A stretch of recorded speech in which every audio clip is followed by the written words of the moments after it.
Good morning. We'll call the Pennington County Commission meeting for April 15th, 2014 to order. We'll stand for a moment of silent reflection and the Pledge of Allegiance led by Karen McGregor.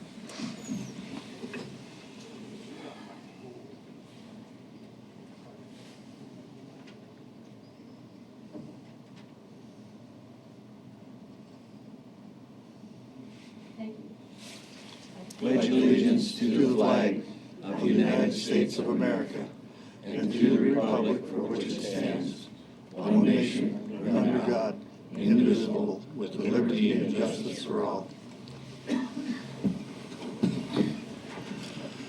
Thank you. The next item of business is to review and approve the agenda. Does anyone have any changes they wish to make to the agenda? Good morning, Commissioners. Holly Hennies, Commission Office Manager. I would respectfully request that you remove item 14 from today's agenda.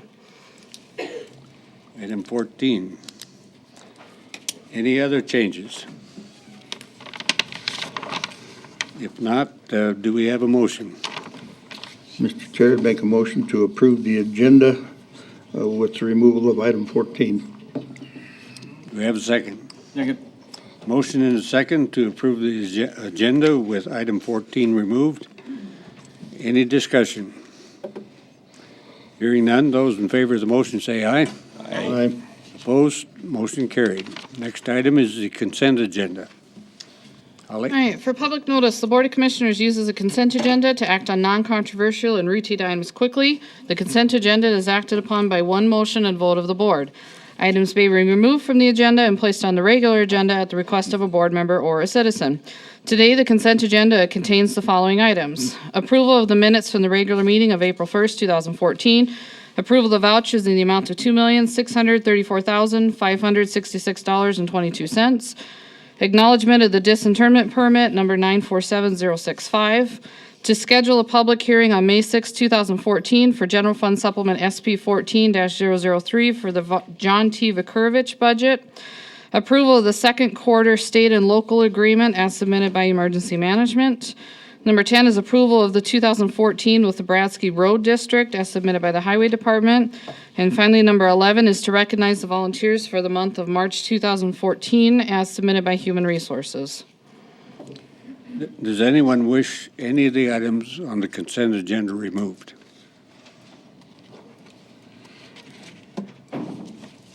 If not, do we have a motion? I move to approve the consent agenda as presented. Second. We have a motion and a second to approve the consent agenda as presented. Any further discussion? If not, those in favor of the motion say aye. Aye. Opposed? Motion carried.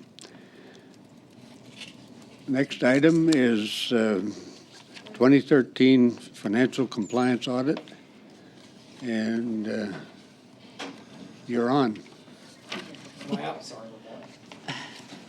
Morning, Bruce. That's all your state's attorney's fault there.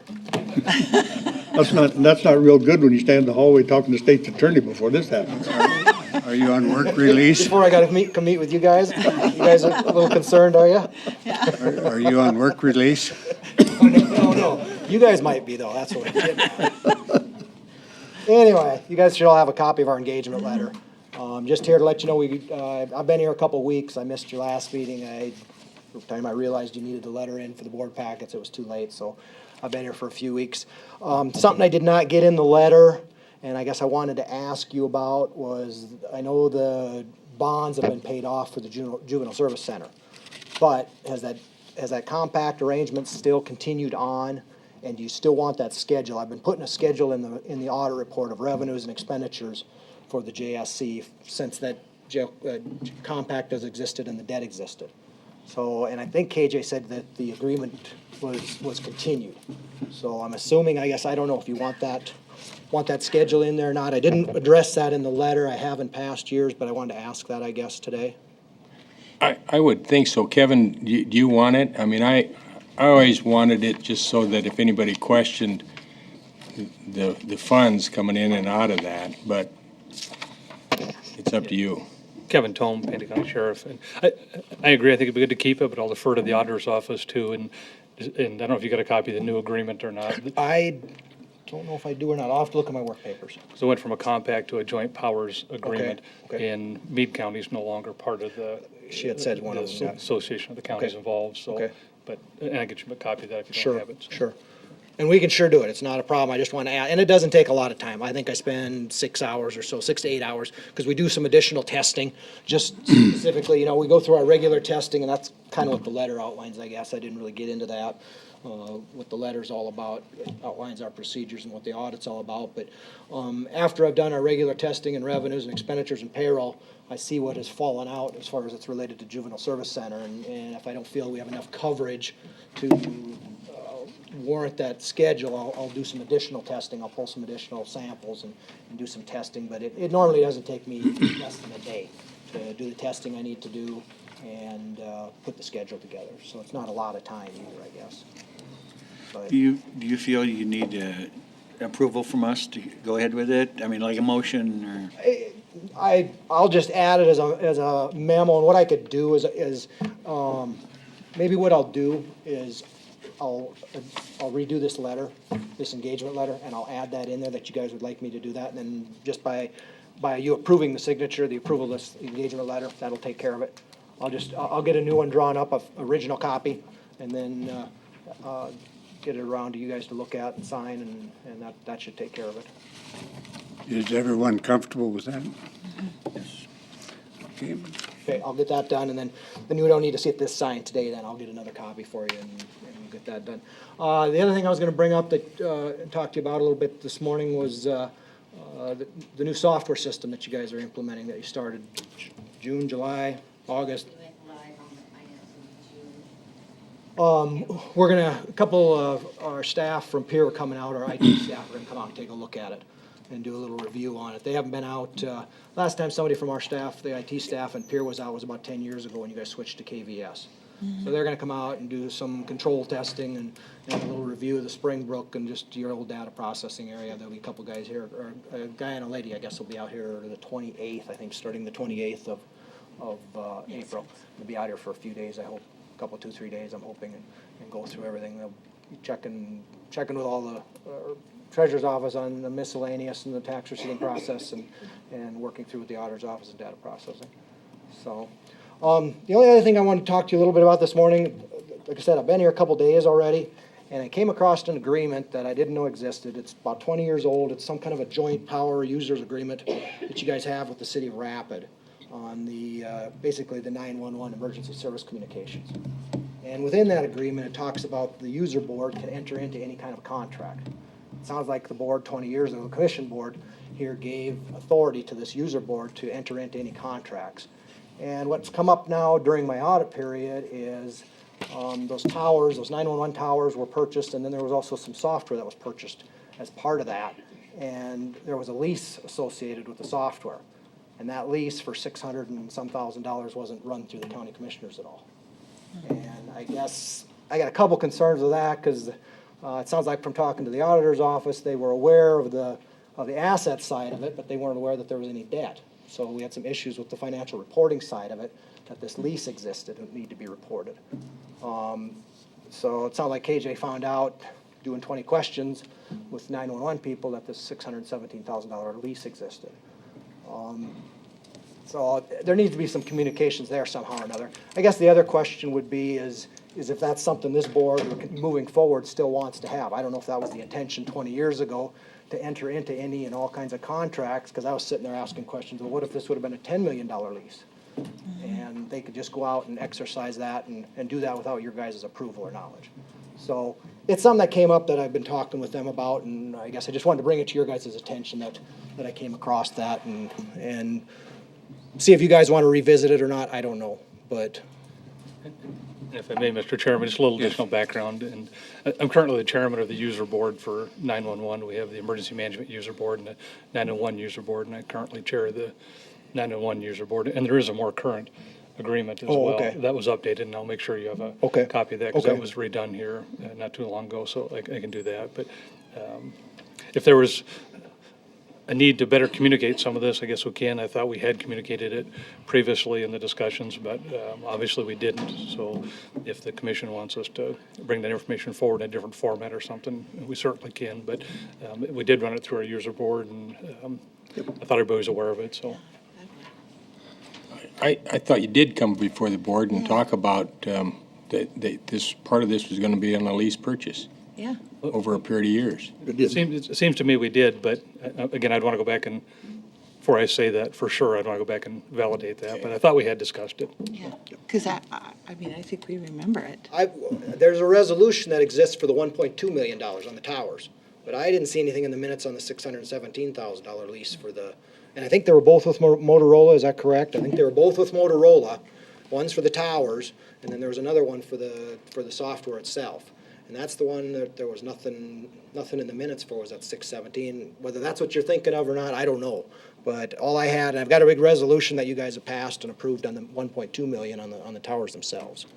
So, and like I said, I guess the bigger concern I had, I mean, they picked it up and it got reported and everything. I mean, they picked it up to the capital asset side, and when KJ was working on it, like I said, she had to play 20 questions and found out there was this lease for it, so it got picked up and we got it reported. But I had a bigger concern, I guess, is you've delegated this authority out to this user board, and what if it would have been a $10 million lease, or something like that, something huge, I guess, and I don't know if that's something that this board would be comfortable with, I guess, just to bring it to your attention. Nothing right or wrong with it, I guess I just wanted to bring it to your guys' attention that agreement exists. I was talking to my manager, he lives in Brookings, and he said Brookings County and the city of Brookings, he said, has a similar agreement, but he says they have one more clause or one more statement within their agreement that says any actions or contracts that are made by the user board needs to be brought back to the respective city and county boards for final approval or something.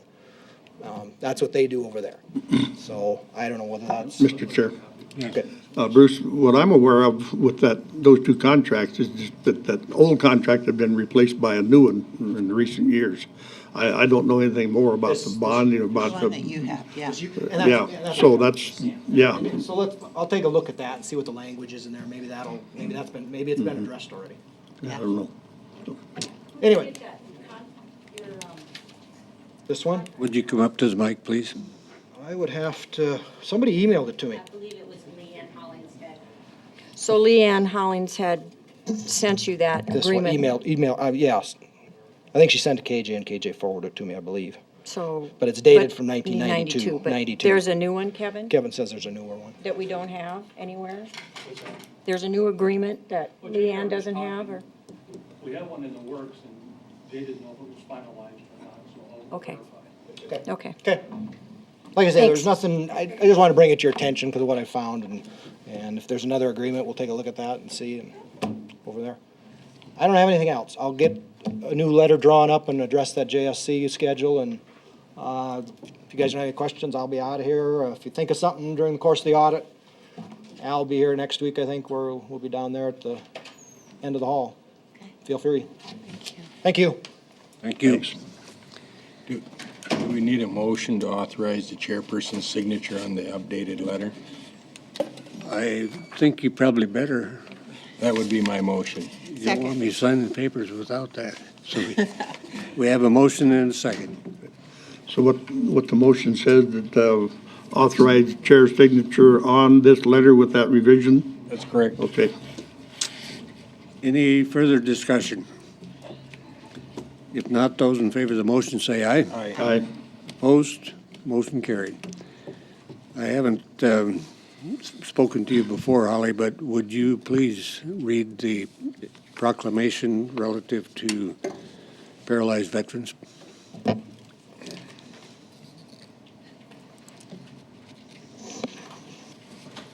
All right, what you are considering today, this is an executive proclamation for the Paralyzed Veterans of America Awareness Month, which is April of 2014, Says, whereas many of our neighbors residing within the boundaries of Pennington County, South Dakota have served as members of the military, and in doing so have honored our community with exemplary dedication, and whereas it is important to recognize and honor the sacrifices made by our community's paralyzed veterans, and whereas the Board of Commissioners encourages citizens to honor our paralyzed veterans because they personify the highest ideals of service to country, sacrifice of self, and perseverance in overcoming adversity. Their stories of hardship and triumph provide life-affirming lessons for all of us. Now we, the Pennington County Board of Commissioners, do hereby proclaim April 2014 as Paralyzed Veterans of America Awareness Month. We also call upon local communities to conduct ceremonies, activities, and programs to honor and show appreciation for these heroic Americans and reflect upon the sacrifices ensured by our community's veterans who are paralyzed. Signed this 15th day of April at Pennington County, South Dakota, the Board of County Commissioners. Thank you. Does someone wish to offer a motion to approve this proclamation? Yes, Mr. Chair, I would make a motion to, the chairman to fix his signature to this proclamation. Second. We have a motion and a second. Any further discussion? If not, those in favor of the motion say aye. Aye. Opposed? Motion carried.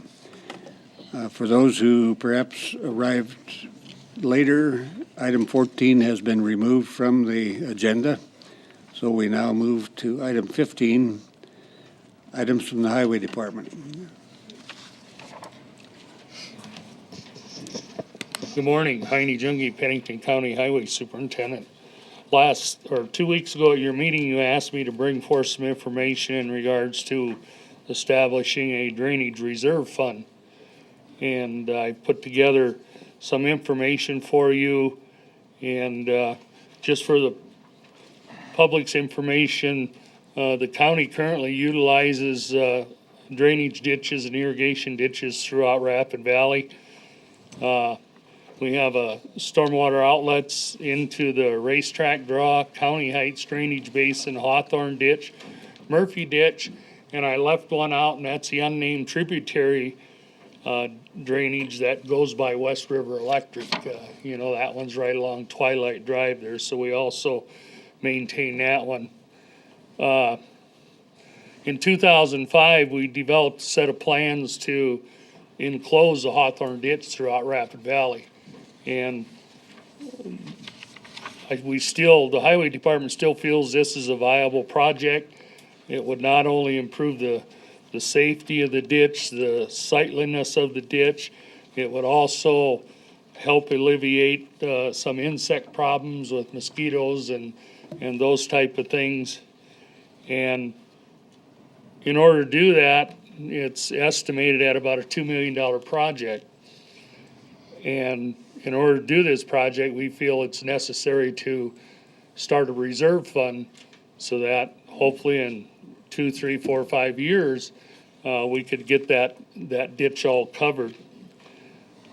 I went back and looked, and in 2003, the commissioners passed a motion to start collecting drainage fees on all new construction and houses that buildings that got built in the county. And I put together a little drainage history for you, and we've collected, since 2003, we've collected a total of $1.3 million. Of that, we've spent $679,000 to maintain the ditches and make minor improvements to the drainage ways. So in the general fund, they're currently right now, there's $629,000 of drainage fees that the county's collected. That's reverted back to the general fund. And my thought was, and my suggestion is that the commissioners consider establishing a drainage reserve, and if we truly want to spend the fees collected for drainage, that we should establish a drainage reserve and put the $629,000 that we've actually collected for that purpose into a drainage reserve. That way we could do a fairly good project within a year or two. My intent would be to start on the Twilight Drive area, and close the ditch, hopefully over to Plateau Lane in the first phase, and then continue on throughout Rapid Valley and get that one enclosed first. And then the next one to work on would be the Murphy ditch that traverses through a portion of the populated area also. And as requested, I put together a resolution for your consideration.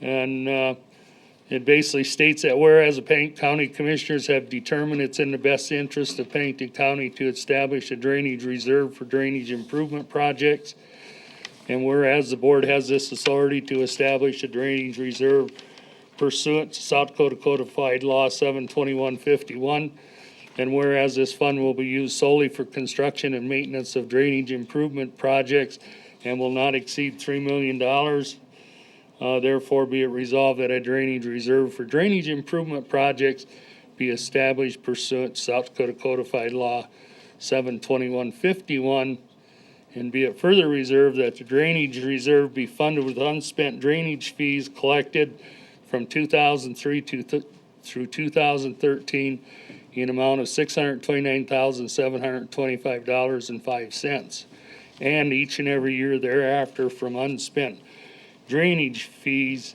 including any additional amount so determined by the county commissioners. So kind of short and sweet, and it's authorized by law, and you can keep a drainage reserve active, I think, for 84 months, is it, according to the law, and you can accumulate up to 5 million, so. Mr. Chair, That's Yes. what I have for you. I've never been one to want to approve funds from last year into a new budget, and now we want to go back 11 years and get, that money isn't sitting there. It's gone. We don't, I guess nobody understands that. Julie, am I wrong? It's not there. It is gone. It's gone. We don't have $500,000 sitting in a fund somewhere. I mean, if you want to come up with 600,000 from reserves, I guess that's where we can do that. But that's where it comes from. It's not from a drainage fund. Sorry, it's gone. We use it for something else. Any other comments? Mr. Chair. Yes. I agree with Commissioner Busker. That money's been spent, and it'd be, to me, it'd be a fiasco to take that much money out of the general fund at this time. But I think from here forth, we should use that money for what it was designed for and put it back into a drainage fee. And if we don't do that, then let's quit collecting the money from the people that are buying building permits, and they're paying that fee with the assumption that they're helping drainage. They're not helping drainage, they're helping the general fund. So I don't think that money should go there. So that's where I'm at. You wish to speak? Yes, if I may. The statements that Ron and Ken have made are perfectly true. We use any over-collected revenues in 1 year, we use it to support the next year's budget. And we have done that, no offense, to Heine over, and he knows that, over the 11 years. What the part of the issue with the drainage is that planning collects the money and estimates the money, but Heine's the department head that spends the money. So what I would suggest for the future is that the drainage fees be deposited into Road and Bridge Fund, where it can just be maintained in its own little reserve every year, and that way Heine will estimate the revenues, he can get it in line with the projects, they will automatically be in the road fund. If he spends less, he can transfer and start keeping that money forward. Had this been done 11 years ago, the 600,000 would have been in there, and our 11 years of budgets would have been that much tougher. But that's part of the issue, and so that's what I would suggest is with 2015 and forward, that we put it in the Road and Bridge Fund. That's where the funds are deposited and budgeted, and that way Heine will have, or the new Heine will have that, and it will accumulate in there so it's not such a hit to Pennington. Now, any money that you want to set up in that reserve is gone, and it would deplete our reserves, which you can discuss that during budgeting if you want to use that, along with the over-collected revenues for the jail and the kitchen and stuff. There's a lot more requests than there's money out there. Mr. Chair, Yes. I would just like to clarify, though, we haven't collected that money. The people have paid it to have work done, and nothing's happened with it. Heine gets money every year out of the general fund. So to say that just went into general fund and nothing was done with drainage isn't quite accurate. He gets general fund dollars, and you do things with drainage out of your highway department. And there's a general fund budget, and they Right. just they've never had the connection of, oh, we're over collecting, I think it's what, $90,000 is the budget and the revenue, we just always balance it. Nobody's come forward and said, oh, we're actually collecting $150,000 and maybe our budget should go up, and yeah, I do have expenses. So it's kind of convoluted the way it is collected from one office and put in, and this most definitely will, with that change, will put it in the department that really should take care of it and can have a little bit better recognition of those funds and where that budget should be. Mr. Chairman, I would have nothing against the resolution if we dropped the "and be it further resolved," because that's all about the past years. But do we need in that resolution who collects the money and where it goes, or is that just an internal auditing? No, there isn't any reason, the way our system is set up, the drainage fees are calculated and collected at the time of the building permits through the planning. That's the office that needs to do that. We don't want to send them out to the highway to do a duplicate effort. Frankly, all it's going to take is, we'll just change the way we budget for it in the future and put it under Road and Bridge, and any future board can, and since it's in Road and Bridge, it's a specialized revenue, and it can't go for anything other than drainage. That protects it, and we can proceed that way for 15, and if you want it changed back, you just tell us in budget. But that's why it's kind of all discussed in the 15 budget, and we can go forward. The only reason we'd need any resolution, Road and Bridge has no limit on how much money it can have in a reserve. So there's no reason to set a maximum on that. We're not even going to be close. Let future boards decide if they're not going to spend it, why they want it in there, would be my suggestion. So actually, we really, this resolution wouldn't be correct anyway, because we're talking about putting it into Road and Bridge rather than a separate drainage Reserve under reserve. general, yeah. So really, if this. You this really won't don't work. need the resolution unless you want to give reserve money to Road and Bridge for drainage. And then we'd rework it so it's an operating transfer from general into Road and Bridge. Otherwise, we'll just continue to, we will correct the budgeting in the future. Well, do we have to, Heine's here listening today about keeping track of that drainage money separately in his Road and Bridge Fund, but whoever replaces him, do we need to have something on record that says, we're going to give you the drainage fee funds and you can put it in Road and Bridge, but we want you to identify that separately under Road and Bridge? You can make that motion. We'll budget it that way, and the new person is coming when? I don't know. But she will be July part of 1st. the budgeting process, because you're gone, what, the 30th of June? 30th of Yeah, June, so so they'll July be in there. 1st, yeah. If you want to make a motion that you hereby put your blessing on that you want it receipted into and tracked under county and a special reserve for any unspent money, you can certainly do that, or we can write it up and you can come back with it. Do Mr. it part of Chair, the budgeting. I'd make a motion that we, from here forth, we put all money collected for drainage and planning and zoning into the Highway, Road, and Bridge Fund and be tracked as a special drainage, Reserve. a reserve under that auspice. And you want that started in 15 budget or move it for 14? I guess, I just said from here forth, but I don't know. well, That's just where I'd go. give you, in 2013, we collected 170,000. I had budgeted 75,000 for drainage, so there was 95,000 left over. For this year's budget we're currently under, it's the same way.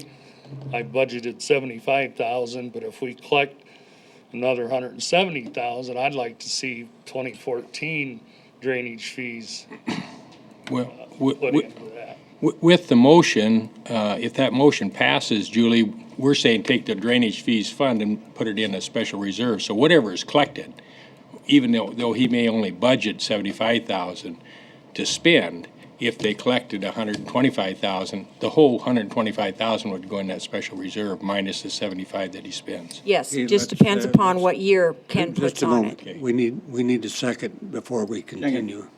Okay, thank you. So we can accounting it as soon as we get a year in the motion. If you want to start it this year. The year before, they only collected 88, 68, so 170,000 is not the norm. I don't know what the average would be. Yeah, we've been in 100,000. average maybe? I think the year should be 2014. January 1st, 2014. or We just from need here for forward. 2014. Yeah, and 2014. we'll come back at the end of the year with all the supplement and those types of motions needed. Mr. Chairman, one- 'Cause we'll have to move it from general to road and bridge for the 2014, but this way at least we know how to do that and come back in Mr. November. Chair. Yeah. Now, this registers quite a few dollars of money, and I want to know from the rest of the commissioners, do you see anything that I'm not seeing that this is going to hurt any particular office or budget or? Mr. Chairman, yeah, it's going to, yeah, it's Well, going it's to gonna cost take a us nip at all of them, $100,000 a year Okay. Out of general fund. out of general fund.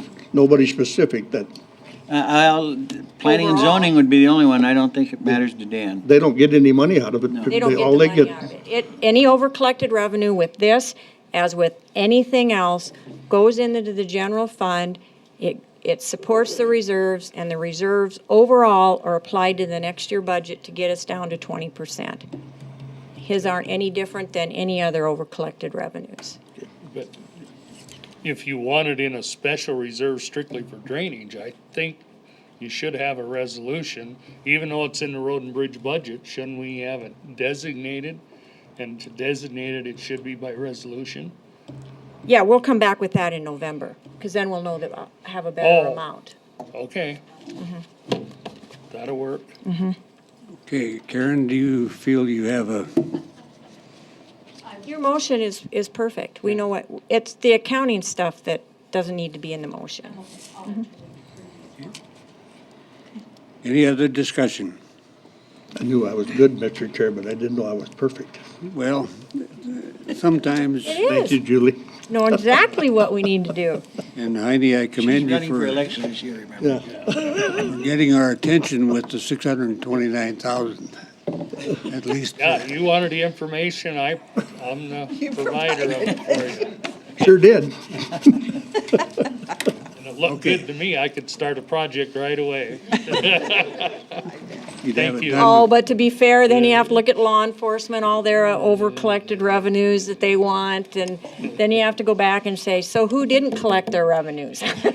Because we don't have that much money extra. Okay, we have a motion and a second. Any further comment? If not, those in favor of the motion say aye. Aye. Opposed, motion carried. Thank you, Heidi. Thank you. Thanks, Heidi. Okay, item 16, Pennington County budget discussion, special reserves is first topic.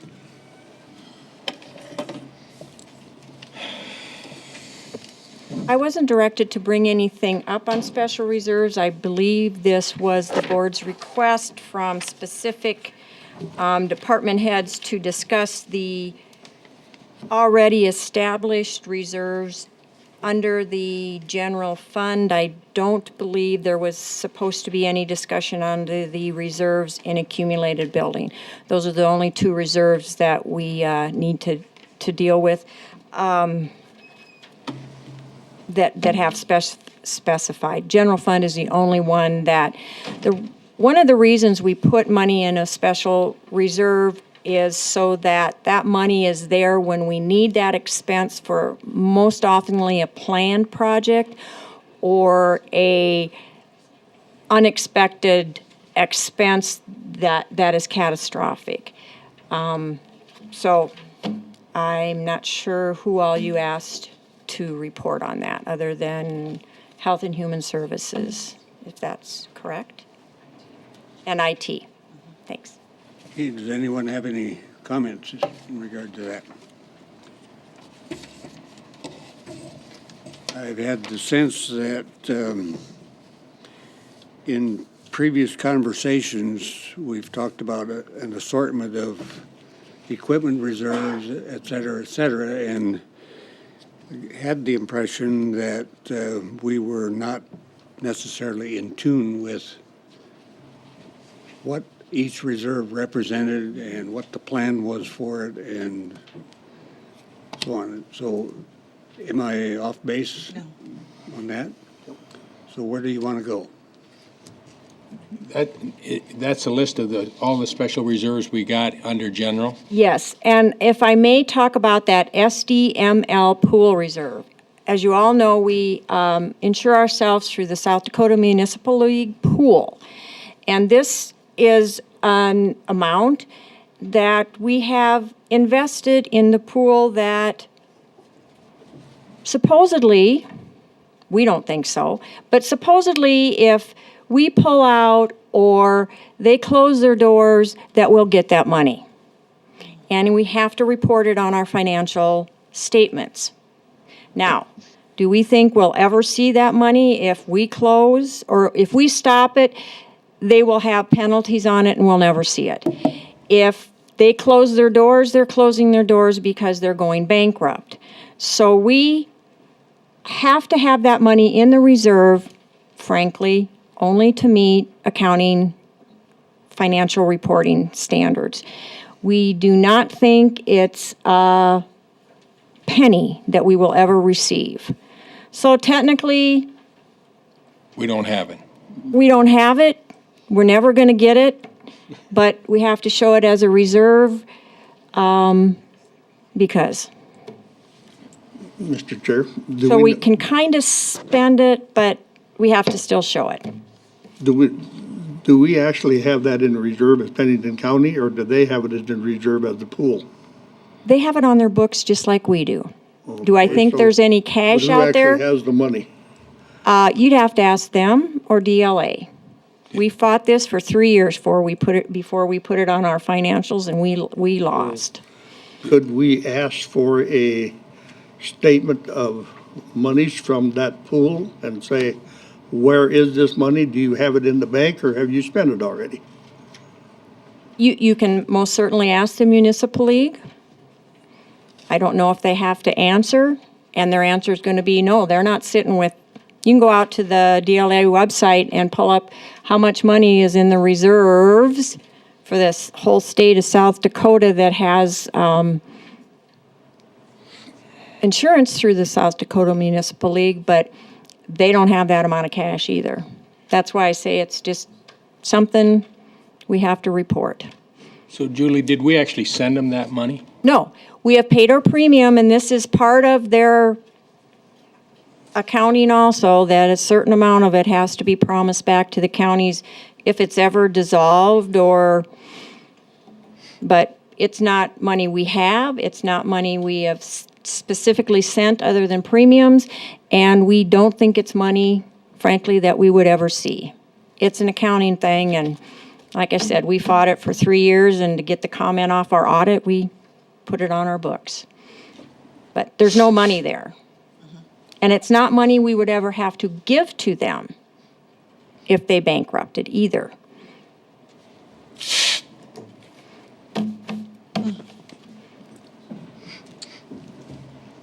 Yes, that's exactly it. That's why we fought so many years to keep it off. So it's really nothing, but we need to have it out there, frankly, to balance our books. And we It really don't, affects everything. I mean, Some sort. when we look at how we budget, I mean, that's got an effect. yeah, it's $500,000 that we have that is applied toward our 20%. So, but you could only use it once, so it just kind of rolls over like the 5% extra that we levy every year. Sure. Mr. Chair. Yes. On the catastrophic health, do we spend any, that's just in there in case we have a huge claim? Yes, because So- when we So we're not pulled out, pulling money out of that every year and replenishing it? I'd have to refer to Karen Romey. I don't, when we pulled out of the catastrophic health pool, the board at the time made the decision to have a reserve set up for these catastrophic type health claims, and I see Karen's here and she could answer that better. Okay. Good morning. Morning. Since the establishment of the catastrophic reserve, we have not pulled out of it, any funds out of it. So those funds have actually remained there. To date, we have been able to absorb that within just the regular budgeting process. Now, as we know, we don't have that crystal ball to see what's going to happen, but to this point, we've been able to actually absorb those costs within the budget. Mr. Chairman? Yes. But the 375 is just a figure we pulled out of the hat somewhere. We Well, don't really know. We based it on, the original catastrophic pool was 500,000, and that was statewide. And then it was increased to 850,000. So what we did is we basically looked at some figure that was based off of some past claims that we made and what would be a comfortable, safe an amount. So. And obviously, by setting this up, we've saved ourselves some premiums. Probably about $1 million in premiums, yes. And so we've saved that funding as well as the $375,000 remains in our bank. Okay. Is there any way to have like a reinsurance? We could leave 100,000 in there and then buy some insurance for anything that would happen over 100,000? There's ever not checked such a into that? thing. There's not, yeah, and I checked into that one time. I think when we first started talking about it, I was asked, and I spoke with Mike Gould, and we talked quite extensively. There really isn't anything. Of course, you know what I'm going to say. Our hope was Medicaid expansion, and that would have been our best guarantee. That didn't happen. So if we would have had that, the expansion, then that would have covered those individuals from the 100 to 138%. So we don't have that coverage. That was probably our best hope. There isn't such a thing out there. I've checked. I've researched everything. So is 375,000 still a viable amount for us? It's a conservative amount. It's a conservative amount, but we've also had good success in getting people on Social Security disability. We have an excellent record of doing that. But you never know. I mean, one claim could actually absorb all that. It really could, as well as my entire budget. So you never know. I do have to tell you that it appears that we're going to have some unordinary expenses for jail this year. And we've had some high costs there with some hospitalizations. Now, are those going to be able to be absorbed? I don't know, because there has been quite a few hospitalizations. We have one right now where we're making some arrangements to go to Mayo. So it's just there are so many unknowns. We haven't pulled from it since we started it in 2007. But Mr. Chair? Yes. But also, if we happen to use up all of that money, we get a claim. We've got our regular reserves that we can always go to. Right. And that's what we have those reserves established for. Yes. That's why we keep 20% or try to keep 20% in our reserves, so that if something happens that year, we got a place to go. And when we went out of the catastrophic program, we really didn't know. It was uncharted territory. We were the only county that had done that, so we were really uncharted territory. So this has given us a good history over the past 7 years. So, but there is a statute which basically states if we would go over the budget, how far we can draw down the budget because of indigent care. So it sort of protects the county. It's pretty low. It's a pretty low percentage, but there is. So, Mr. Chair? Yes. Maybe where we got Karen there is if we're through with talking about catastrophic, you could talk to us a little bit, the Crisis Care Center.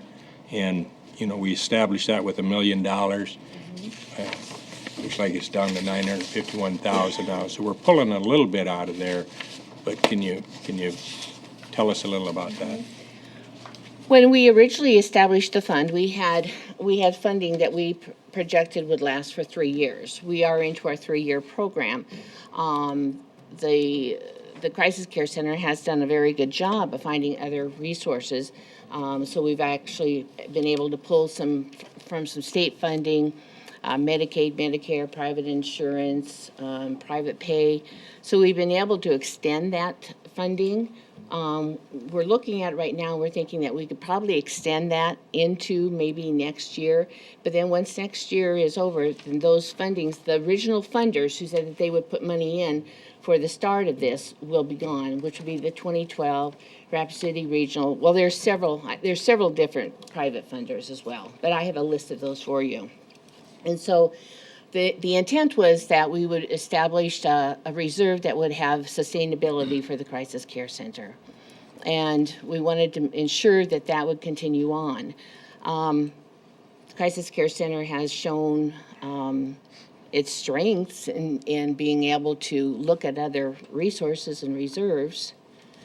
But there again, we don't know what the future holds. And again, many of those people would be picked up under that expansion. So until I think we have the expansion, I think then we could pull back from it. But until we can get the Medicaid expansion, those are those people that are uncovered, that gray area between 100 and 138%. But, I'm sorry. Oh, go ahead, if you got more.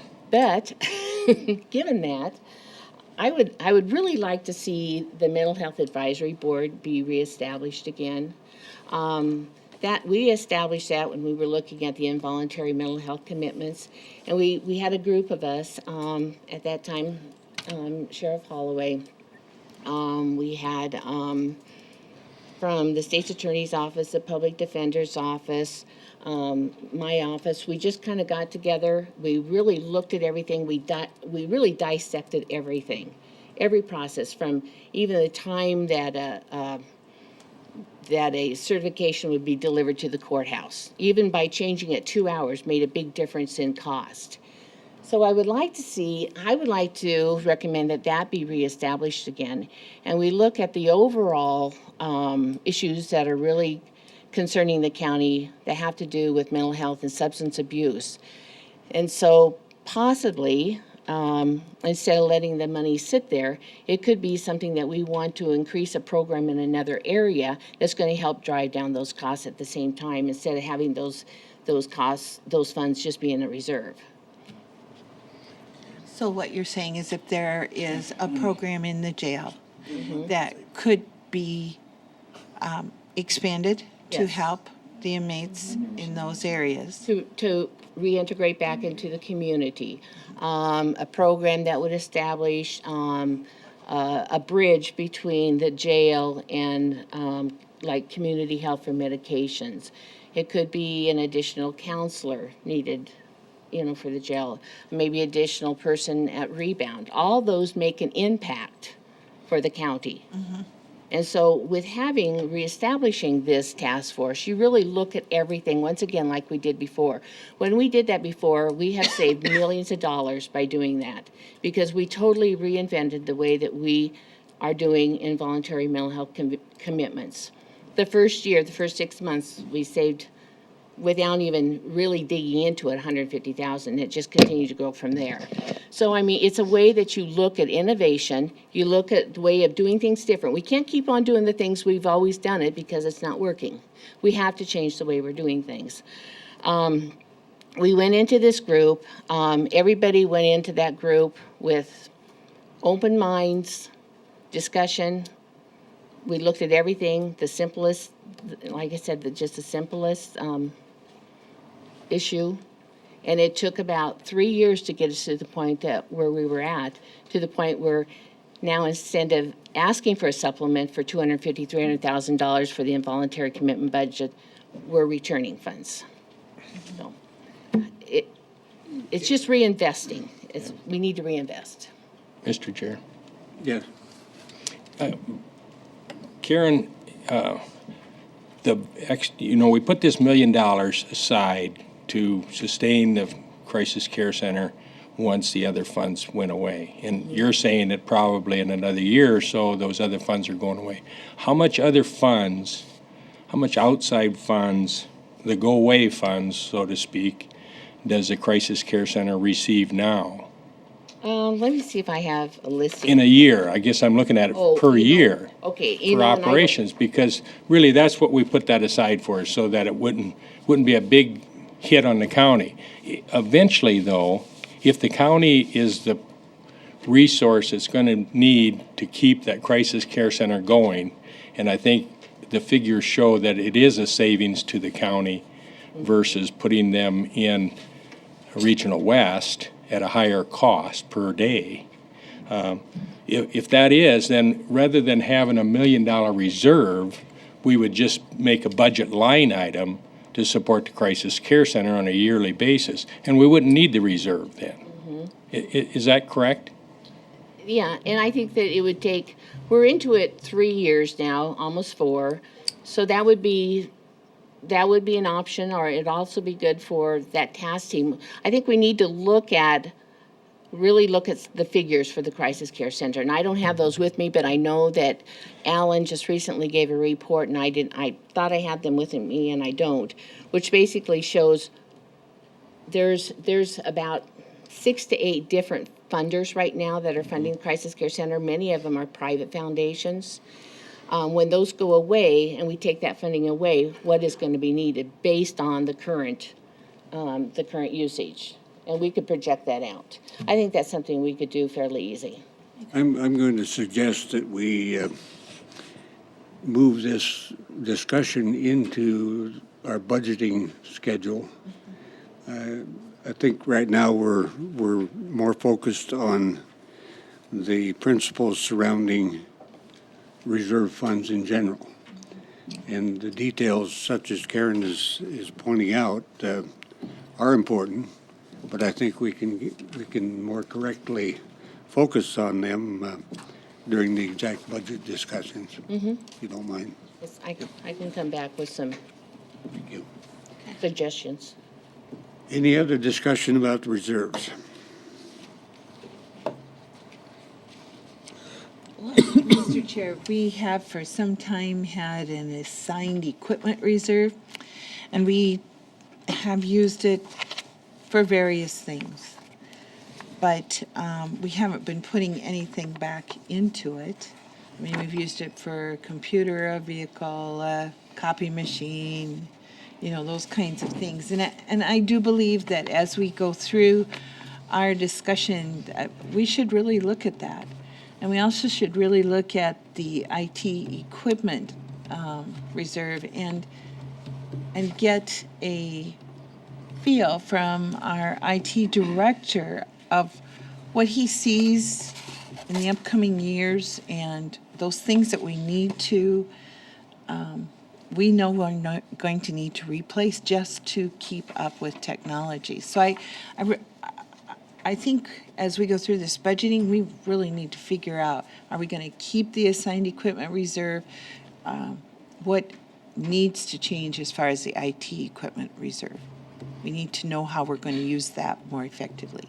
You know, one of the reasons that IT, or that special equipment reserve was put into place is that what was happening is people would budget, I'll just use copying machines as an example. Right. Everybody would budget for a copying machine in a year because they didn't know if their copying machine was gonna break down. Right. And so here we had all this money stuck into budgets that wasn't necessarily used. And so we said, let's set up a reserve, so rather than having everybody budget for it, we would budget a fixed amount. Isn't that right, Julie? Is that, I mean, that's how I remembered it. Yes, we originally started out with the philosophy that we would set an amount, get it up, I think it was a 500,000 at one time, and those one-time expenses would be expense to that equipment reserve. However, we're not finding that it has technically been used that way. Department heads often simply just budget for their copier in a current budget year. They're replacing their computers. We have those on a schedule now that you just originally put in your budget. So the philosophy and the use of it has changed immensely since it was originally started, and at no time have we ever put any money back into it.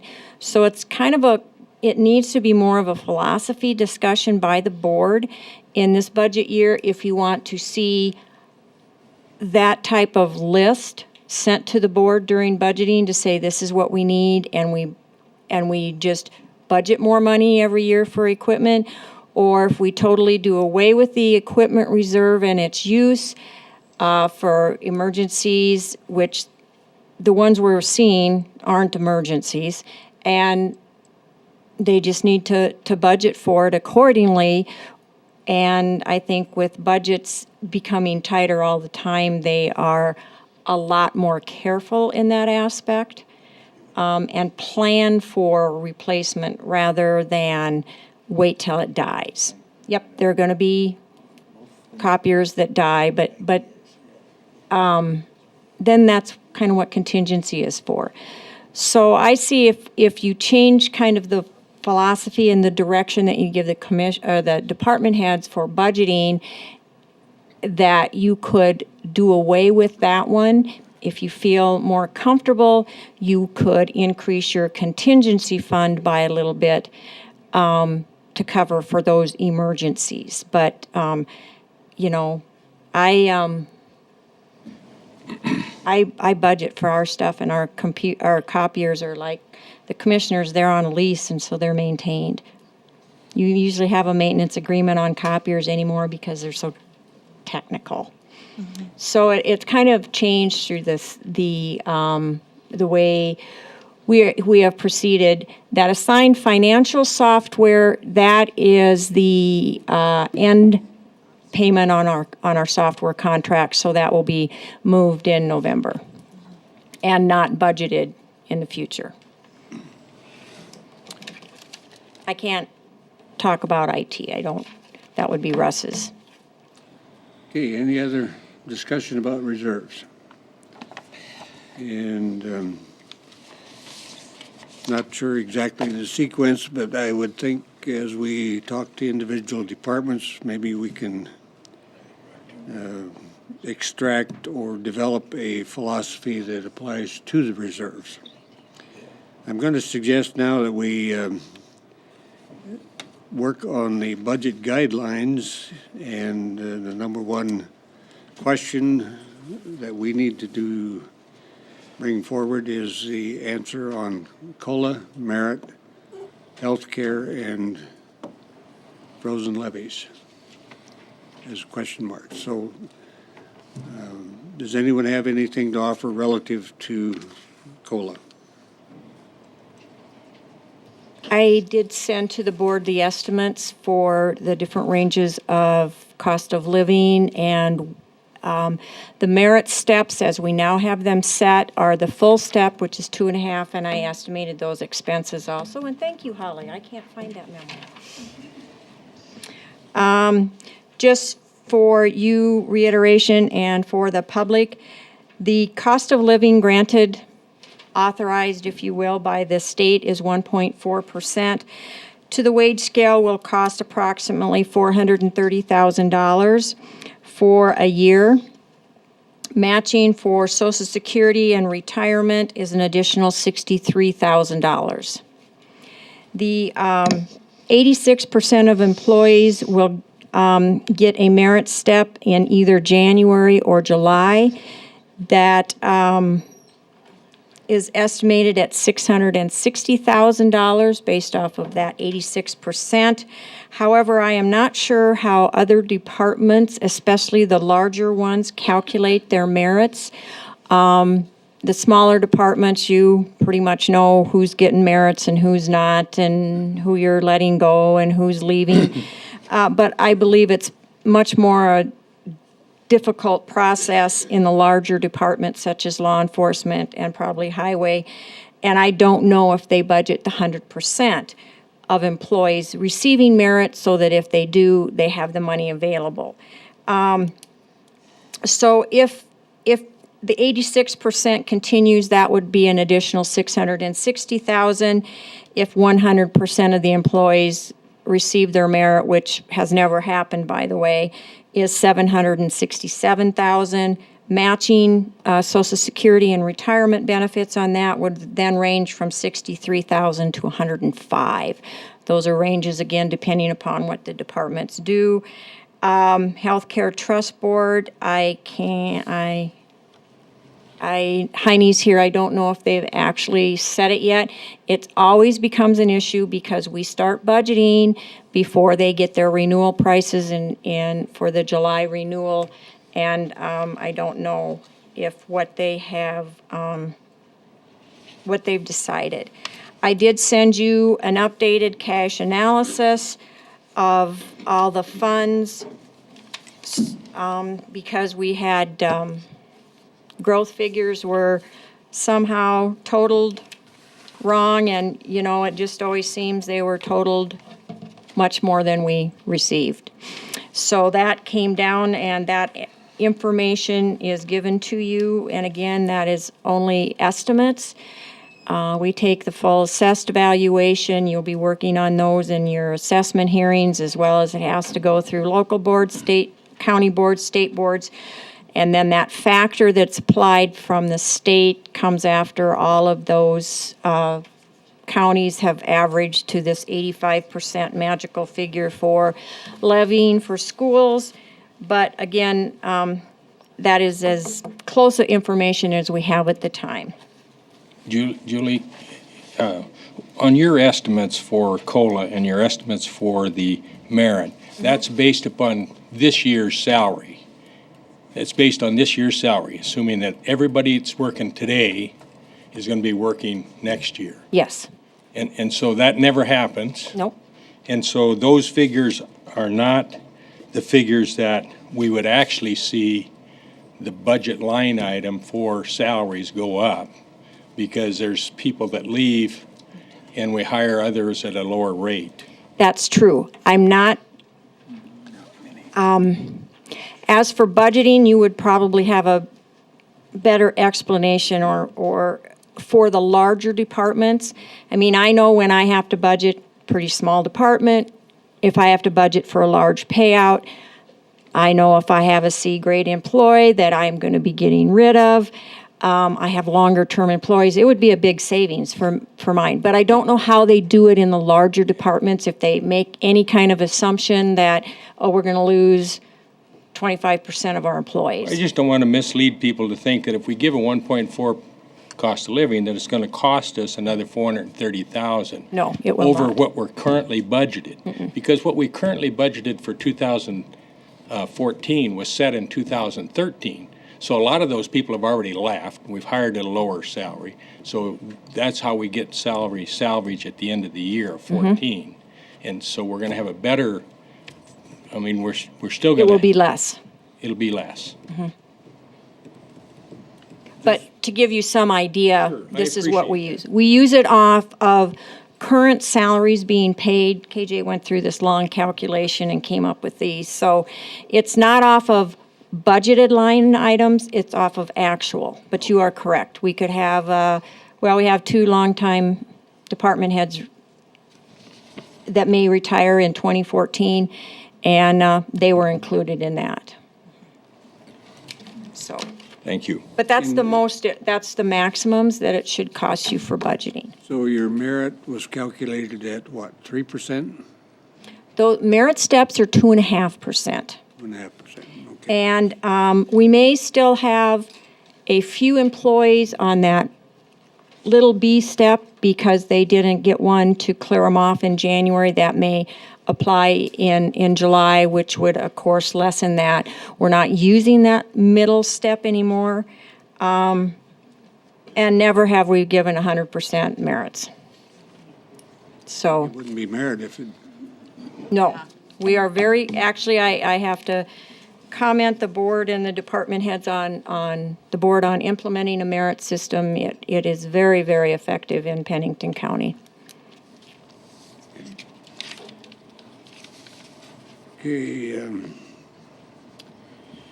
so we've talked about COLA and merit, healthcare.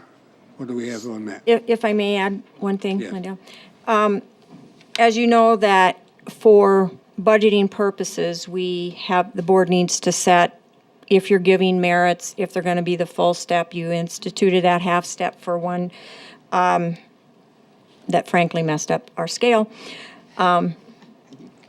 But we need to, that's part of the budget discussion so that we can get started on our budgets, and then just an overall decision on what you want us to do with operations, expenses, see where we're coming in on levies, budgets, get some new revenues coming in. And department heads, if we could get those set today, even if we have to wait a couple weeks or up to a month for those healthcare increases, that can just be a simple percentage applied on that line item so that the department heads can get started on preparing their budgets, which they can start them anytime. Okay, so if members of the commission get your thoughts together in terms of the kinds of motions you want to make relative to COLA and merit, and I assume we need to also consider levies, do we not? Yes, this board is budgeted different ways. I mean, if you want to say we're doing frozen levies, you can start that way and work backwards. It just depends on what direction this board wants to go. Sure. Is there anything any member wishes to discuss before we move into decision-making? Well, I guess I can throw out my ideas. That's a good place to start. All right. I would say we give the 1.4 COLA. We allow merit. We can maintain our reserves at 20%, and we freeze the levies.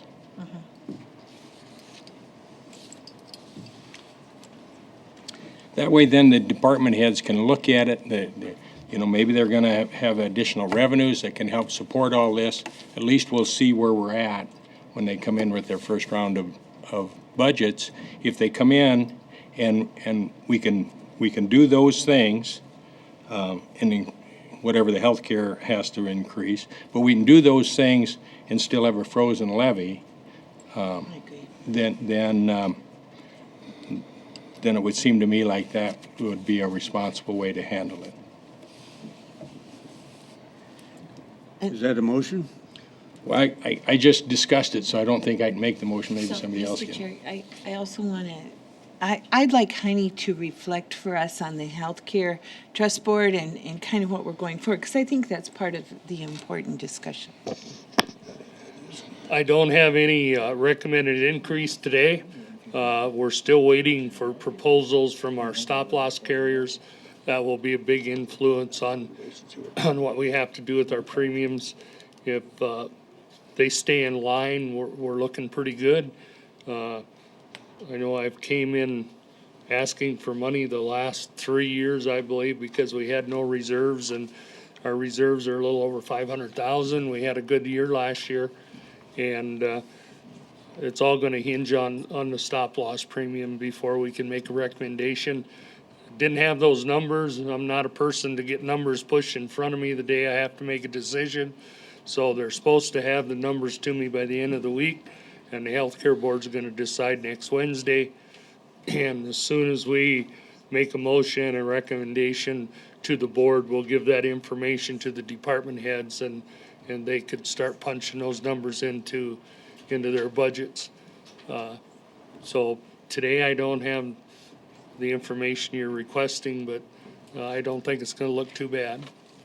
And Heidi, what about going from the July 1 to January? I think that's Oh. important in our discussion. Yes, we're asking for, Sun Life is our current stop-loss carrier. We're asking for a 6-month premium is all to get us back to a calendar year.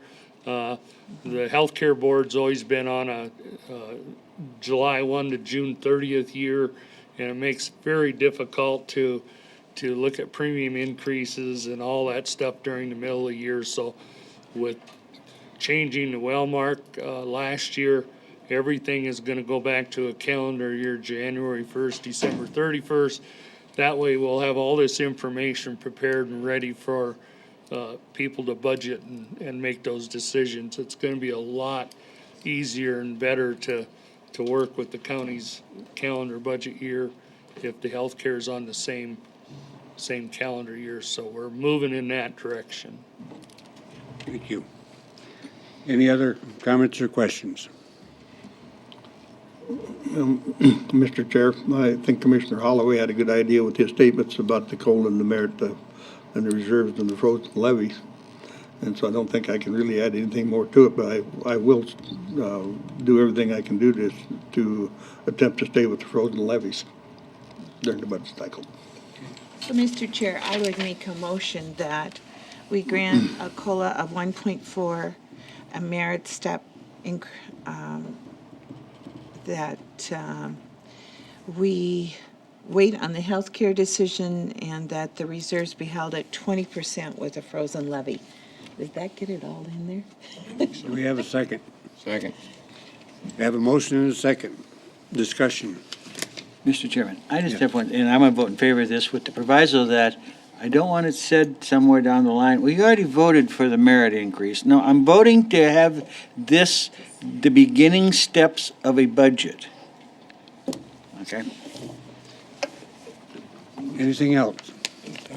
Just clarification for me. Julie, if we, with this motion where we're saying we're freezing the levy, so whatever we levied, whatever the levy percentage was that we used in 2014 is what we'll use in 2050 Yes, or less. or less. And the reason I say that is in your specialized funds, most especially in county fire, and I believe that's the only one. Sometimes when the budget is submitted and we use their full value, including their reappraisal, he doesn't always need the full levy, but we've met his budget request. All right. And that information is on bottom of page 2, frozen levy information. Any other comments? We have a motion and a second. All in favor of the motion, say aye. Aye. Opposed? Motion carried. Thank you. Thank you. Items from the sheriff. Pennington County Corrections Week proclamation. Good morning, Kevin Tone, Pennington County Sheriff again. Just requesting a chairman's signature for a proclamation for Corrections Week to recognize all those in our corrections field within Pennington County. And then at the meeting in May, we'll have some of our correctional staff here and have them recognized and the proclamation read. So just looking for the authorization for the proclamation. Mr. Chair, I would move to authorize the chair's signature on the proclamation for Pennington County Corrections Week, May 4th through the 10th, as presented in the packet. Second. We have a motion and a second. Do you have anything further you wish to comment, Sheriff? No, sir. Just for your information, the proclamation addresses the correctional employees of Pennington County throughout the county jail, juvenile services center, custody officers, counselors, teachers, chaplains, healthcare professionals, support staff, supervisors, and commanders. And this proclamation recognizes their service and dedication. Yes, sir. So we have a motion and a second. All in favor of the motion, say aye. Aye. Opposed? Motion carried. Next item.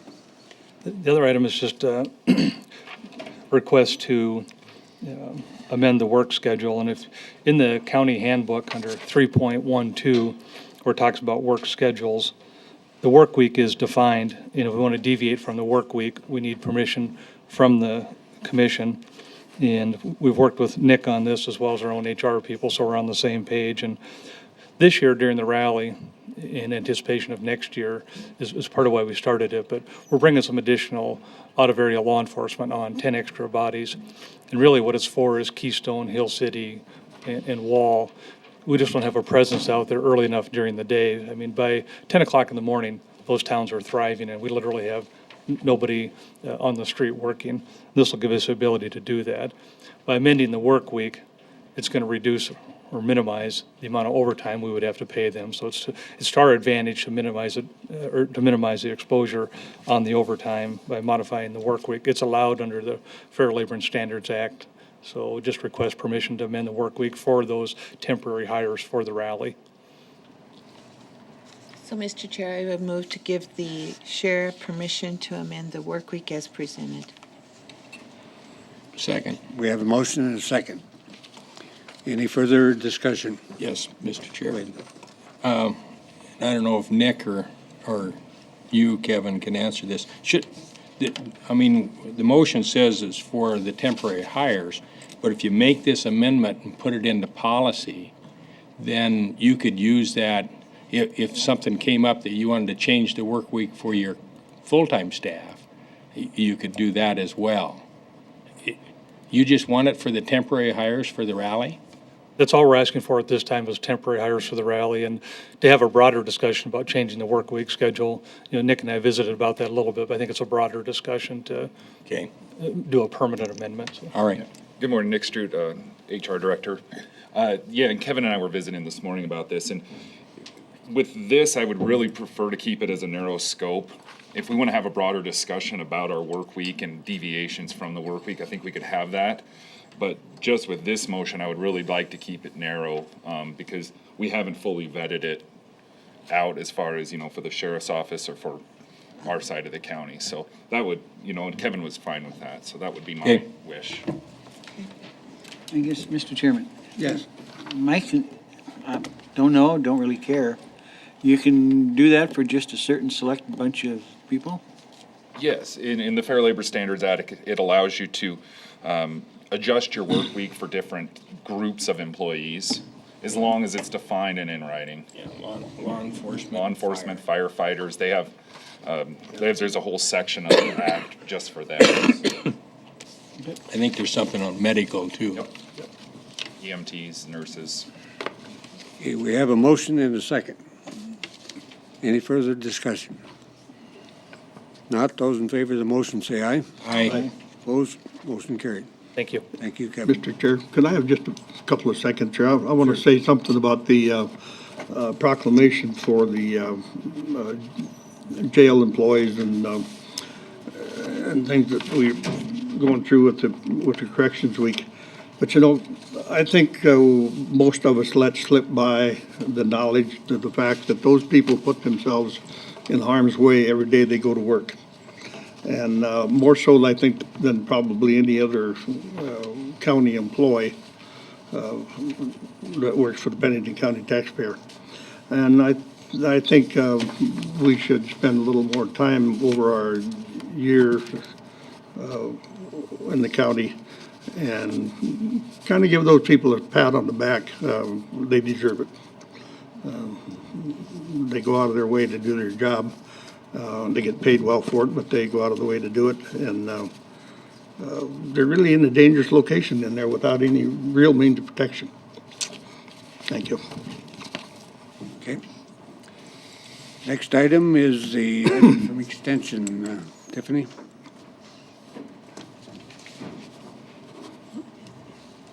Good morning. Tiffany Meyer, Pennington County 4-H, and we're here to introduce Jan Bloom, who is our half-time Pennington County 4-H advisor also. So, hello, my name's Jan Bloom, and I'm the new Pennington County 4-H youth advisor. So I'll be working part-time. Just a little bit about me. I've lived in South Dakota just for about a year and a half. Lived in Wyoming for 30 years. So this is new to me. However, education and programming is not new to me. I have a bachelor's degree in communication with an emphasis in public relations, and I also have a master's in education with an emphasis in instructional technology and adult education. So I'm excited to start using some of my skills to work with 4-H. So thank you very much for the opportunity. Thank you. We already have her whole schedule out till the 1st of January, so we've got her in the books for about everything. Thanks. Thank you. Have a great day. Thanks, Jan. Welcome. Thank you. Next is item 19.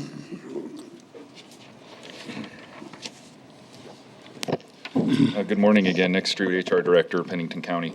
What you have in front of you is a memo on what I'm calling an elected officials candidate forum. And some quick background on this is I talked to some long tenured employees about just elections in general, and they had told me that one of the past practices was to have people who were up for election for Pennington County elected offices would come and speak to the employees of Pennington County. And I think Commissioner Holloway, when you were running for sheriff, you took part in this. And the general thing is no one really knew why or when it went away. And so I started the process of asking around, and some people seemed really excited about it. So I just started exploring it. And what our thoughts were is to hold this in one of our buildings, the Walter Taylor building on the fairgrounds, which would be no cost to us. I would do the moderating, I would do the work for it. We were gonna survey our employees. We have a free survey tool that we use, and try to get some of the ideas of what the Pennington County employees would like to ask the people that are running for these elected offices. I brought this forward to the department head group and received unanimous support there, and actually received a lot of good feedback and ideas from our state's attorney, Mr. Vargo, does this for the North Rapid Civic Association. And he gave me some ideas and some people I can talk to help coordinate the event. Holly found a night in the middle of May that was free. I've talked to some of the other groups that hold these events, and so we're not conflicting with nights, holding two events on one night. And so we're excited to move forward, and so I'm bringing this here basically for questions or concerns and direction to go forward. You don't necessarily need a motion from us to do this? I don't know, whatever you guys feel comfortable with. What's the wish of the commission? Mr. Chair, I guess I think it's commendable that you would do this. Of course, it would be open to the public, right? Absolutely, yes. Yes. And it would be open to the public, and we'd invite everyone, but we would let them know the caveat would be is that this is going to focus on, you know, Pennington County employees and some of the issues as it relates to them. My idea is to send out a survey tool, see what questions they would like to ask, and then I would try to, you know, corral those into some questions, maybe specifically for the commission candidates, the auditor candidates, the register of deed candidates, and then some broad ones just about their vision for the future of Pennington County. Absolutely anyone would be invited, just knowing that that's the issues that we're going to focus on. Sure. Okay. Mr. Chairman, I think it's inappropriate that Pennington County is doing this, and there's enough groups in town that have forums that we don't need to start one. But since don't have any opposition, don't care, I'm not gonna be there. You're missing a great opportunity. The employees know that they can get my telephone number and call me anytime they have a question. Okay. All right. So what's the wish of the commission? Well, I don't think that we as a commission should be authorizing it in a motion. I believe that this is something that if they wish to go forward with it, that's fine, and I appreciate being made aware of it. Sure, absolutely. You comfortable with that, Nick? Yeah, Okay. thank you. Thank you very much. All right. Next item is item 20. A request to waive administrative fees.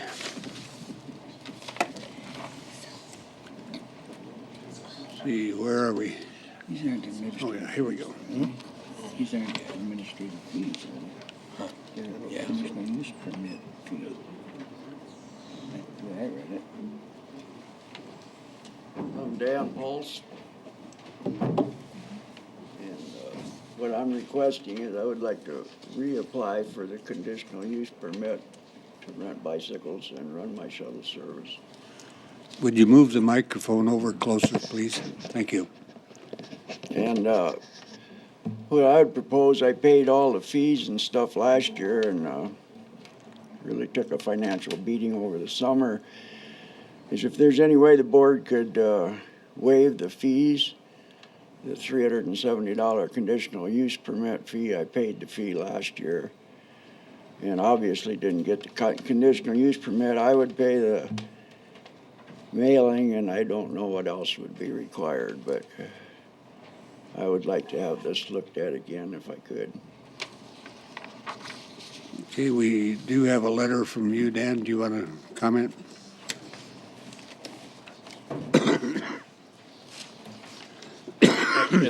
The memo states that he did apply for a conditional use permit last year for a bicycle rental shop that was approved by Planning Commission and then denied by County Board. That was over a year ago, so he can reapply right now, and he'd have to pay the $370 for a conditional use permit. $70 or $50 is a deposit for a sign. $20 is for a property owner's list, which is generated by our office, for which he has to mail out those certified return receipt letters to. And then there's some advertising costs in that. I'm not exactly sure the cost of that right now. I think it's around $40. So if you agree to waive his fees, the motion could be is that he's just waived the application cost minus the advertising cost, and we could come up with that. Mr. Chair, Yes. I don't remember doing this before, Dan. I don't believe we ever have.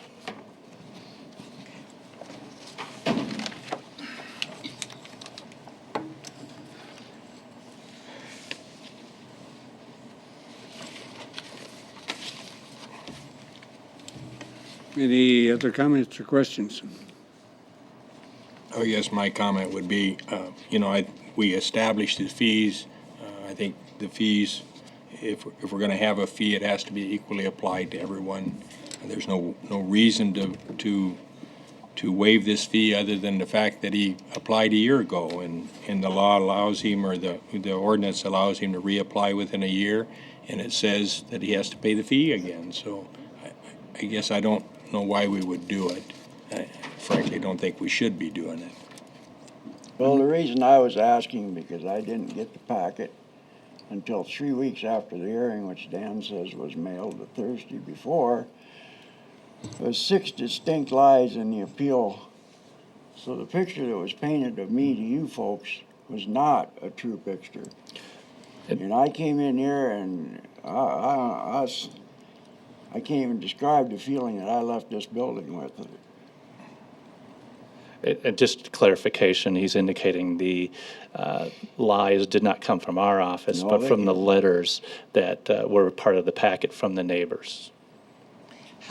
However, Mr. Chair, I remember well, perhaps I'm wrong, but it seems to me that there were quite a few neighbors here as well. There was two neighbors here. One was in the 500-foot range of the 8 or 9 letters that I sent out. There was one neighbor that complained, and she had moved in 6 months before into a new home across the road, and it's a vacation home. And they misrepresented me. They said that in their papers to you folks said that my house had been for sale and had been for sale for a long time. It wouldn't sell, so I thought it would sell if I added my business to it.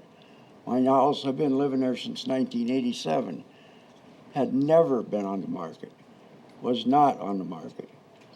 They also went on to say I had covenants. There are no covenants on my property. There was I didn't come prepared to argue that, but there was 6 untrue statements that you folks all read that I never seen, so I couldn't defend myself. And So Mr. we, Chairman, I'm sorry. I'm sorry, so we didn't ask you any questions about those, right?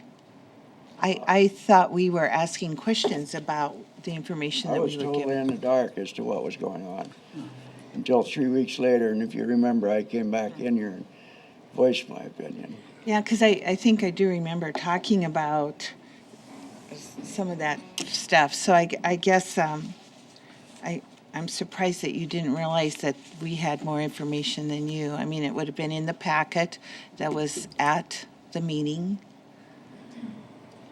I guess, Mr. Chairman, I don't remember anything about what the neighbor said. I do remember we had some discussions about the traffic, the riding bicycles across the road, and those were the items that I think I voted against it for. Nothing to do with whether you had covenants or what your neighbor said. I don't rely much on hearsay from neighbors. So that's, I think, the reason I was against it. The question before the commission is whether or not to waive the fees, and so if we have a motion, I would accept one.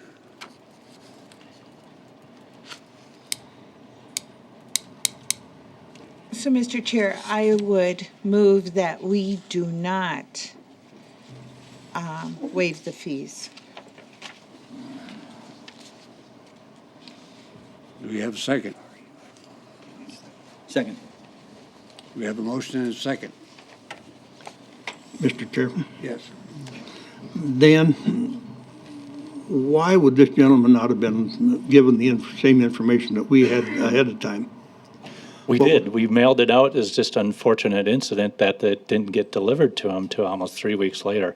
But we mail out our packets every Thursday before the meeting. I don't know what happened by the time it got to the post office or why he did not get it from the post office. I do not know that. Okay, so that was somewhere between leaving here and getting there. Correct. But we mail out all that information. All those letters were part of that packet. Why it did not get to him in a timely manner, I do not know. And, Mr. Chair, but those letters would have been part of the packet that is in the room that's access to everyone. Correct. Yes. Okay. When I arrived here that morning, I got here an hour early, I went over to planning and zoning. I asked Dan, do I have everything I need? I was not aware that he did not have his packet. Okay, we have a motion and a second, and we'll restrict our comments to the motion. If there are no further comments, all in favor of the motion, say aye. Aye. Opposed? Aye. Okay, motion carried. Make a motion to take 5 minutes? Is there a second? Second. Motion and a second to take 5 minutes. All in favor, say aye. Aye. Aye. Opposed? Motion carried. We have a motion. Motion to come back, go into a Board of Adjustment. Second. Motion and a second to convene as a Board of Adjustment. All in favor, say aye. Aye.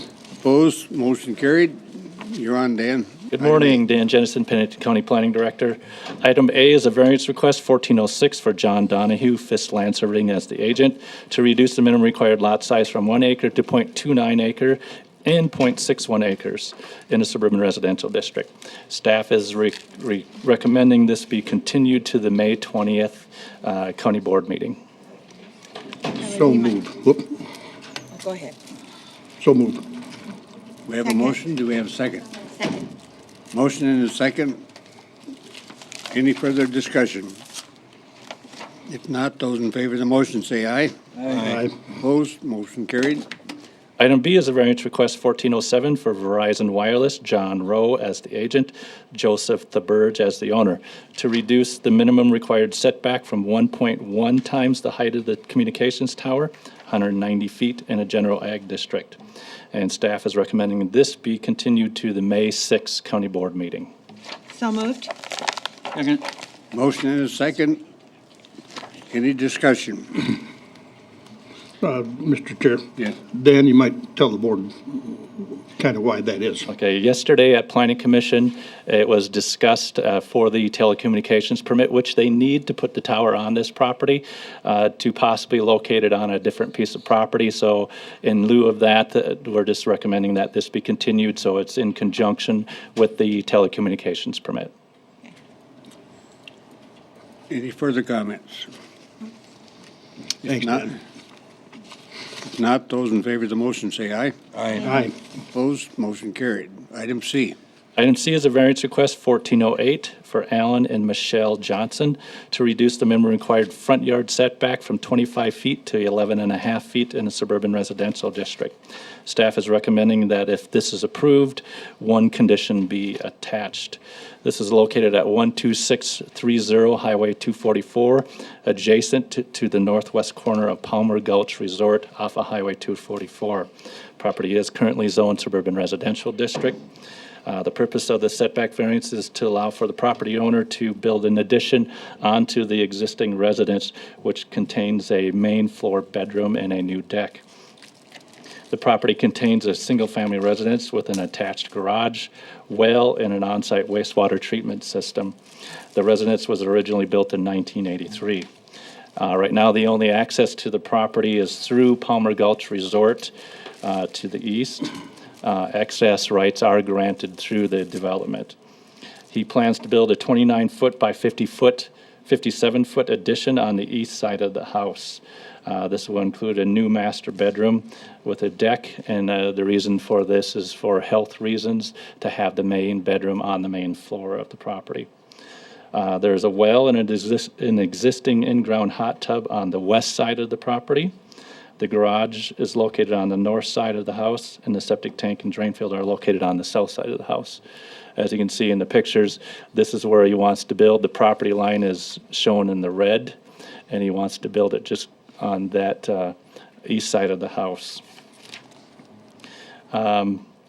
He's indicated to us that the master bedroom is to be built for health reasons. There is no current bedroom on the main floor, and so to build it there is his reasoning for wanting to build here. The septic tank and the hot tub in the garage are limiting on the other sides of the house. The only affected property owner that would be affected by this is the Palmer Gulch KOA campground, which he currently manages the property. So if you approve this, we'd recommend that one condition be attached. Mr. Chair, Yes. I'd make a motion to approve VA 14-08 as requested with the one stipulation by the staff. Second. We have a motion and a second. Does anyone wish to comment? Mr. Chair, I have a question for Dan. Yes. Is there any structures to the east of that property? Well, there is, if you go to the one picture of the other cabin. Click through, I'll tell you when to stop. Right here. The house is behind the picture here. This is a cabin on the KOA campground itself.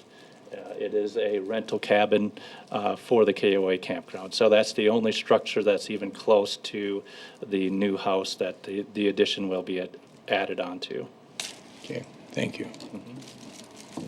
Any other questions or comments? If not, those in favor of the motion say aye. Aye. Opposed? Motion carried.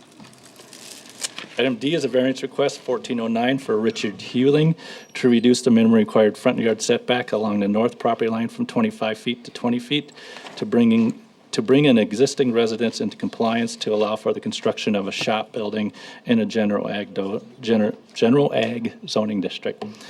Staff is recommending this be continued to May 6th. Mr. Chair, I move to continue this until May 6th. Do we have a second? Second. Motion and a second. Any discussion? All in favor of the motion say aye. Aye. Opposed? Motion carried. Motion to come out of Board of Adjustment. Second. Motion and a second to adjourn as the Board of Adjustment. All in favor say aye. Aye. Opposed? Motion carried. Item E is a minor plat, 1403, for John Donahue. This is to reconfigure lot lines to create lots 1 and 2 of Silver City, addition number 2. Staff is recommending this be continued to the May 20th County Board meeting. So move. Second.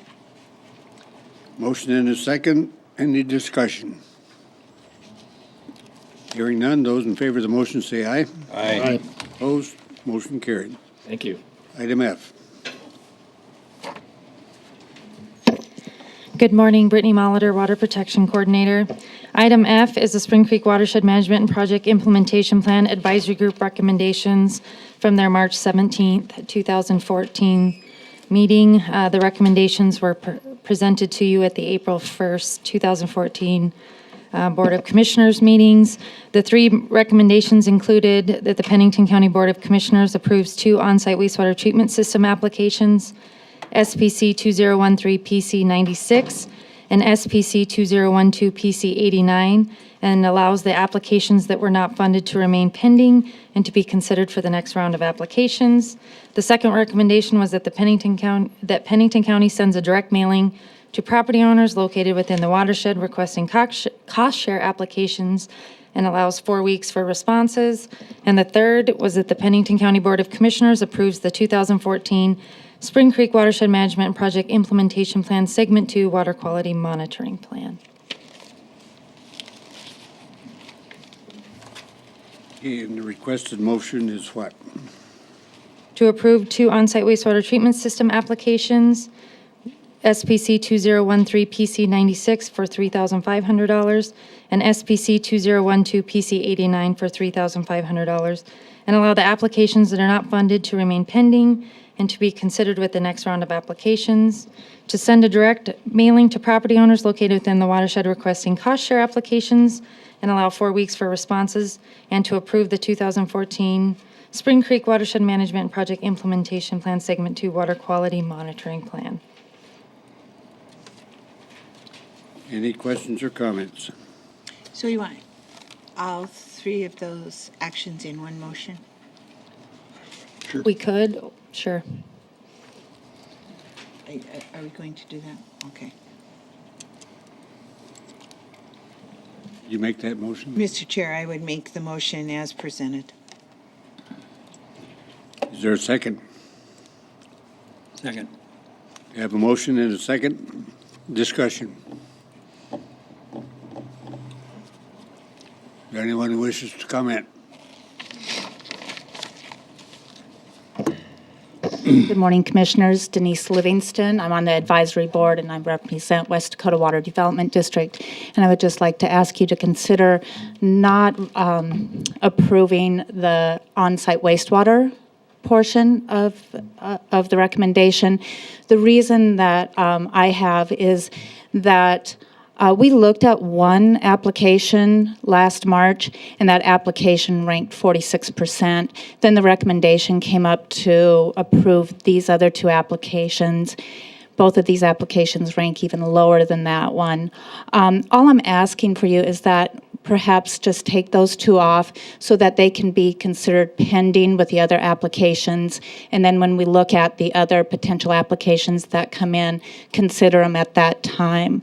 But since they rank so much lower than the one application that we already looked at and decided to hold off at that time, I just think it would be wise that we just look to see what other applications come in first before we approve any on-site wastewater applications. Any questions from the commission? Mr. Chair, I guess I'd like Brittany to respond to those. During the discussion at the advisory group, I guess the concern was that these two systems are failing by definition in our ordinance. They're located near a spring that directly discharges into Sheridan Lake. So that was the reasoning, or our reasoning for recommending that approval, which Denise did not concur, so. So when we talk about those rankings, I mean, you've got the ranking here, and she's saying 56 points, but that isn't what I'm seeing at all. Oh, she was saying the percentage, because when we look at the rankings, we look at the percentage of the total. On these ones, on our ranking sheets, we rank it based upon where they are on segments on Spring Creek and not necessarily the proximity to Sheridan Lake. So that just brings up the question of, when we look at the watershed, Sheridan Lake is included in our watershed. What importance are the direct discharges to Sheridan Lake with this watershed? So if that's an important concept or an important piece to this for the commission and the advisory group, then those would be systems that are going to impact, in my opinion, that way. Now, when you look at our ranking sheet, it doesn't give points for being that close to Sheridan Lake. Does that make sense? How long would it be if we take Denise's recommendation and throw these in with the next batch? How long would we be looking at? We plan to meet in June again, so you would see them the end of June, beginning of July. And then the process, it quite possibly could take us into fall, and then nothing would happen this year. Most of the stuff will have to happen this year or early spring next year to be done with our segment and wrapped up with our segment 2 in June of 2015. Mr. Chair. Commissioner How Holloway. how much money do we have in the on-site wastewater treatment funds? It should, let's see. The funds remaining are $43,440.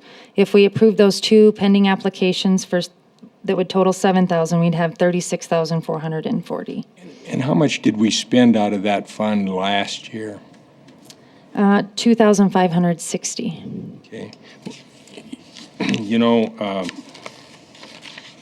I think we should go ahead and approve these now. We keep kicking the can on these applications, and if we're gonna do this, I think we need to be moving forward. And it appears to be there's gonna be plenty of money there for consideration of other applications. I think I have to agree with Don. I think these are at the Blue Wing trailer court, I assume, or they're not all trailers, but if this would have been waiting for 3 or 4 months during the winter, I wouldn't have a problem, but if we're gonna have to wait through this entire summer, which is the heavy use period, scares me a little bit. Mr. Chair. Yes. And the other commissioners are right, but this property is in Blue Wing that they're talking about. And it was brought up at the advisory board meeting by a gentleman that's involved in Blue Wing himself. But then he abstained from any vote when it came up to a vote, whether to proceed with it or not. But my philosophy about it is, and I still believe it's the right thing, we're here to clean up water. And frankly, if it's in that area, myself, I don't care where it is. And especially when it's in a live water spring coming right down between these two cabins and these two houses, and the septic systems there that adjoin the spring go directly into Sheridan Lake. And so I think that's what we're here for, is to try to clean up the water system and any problems that we may have in that location. And no doubt we have, I think, problems in that location. Any other comments? From the commission, from the public?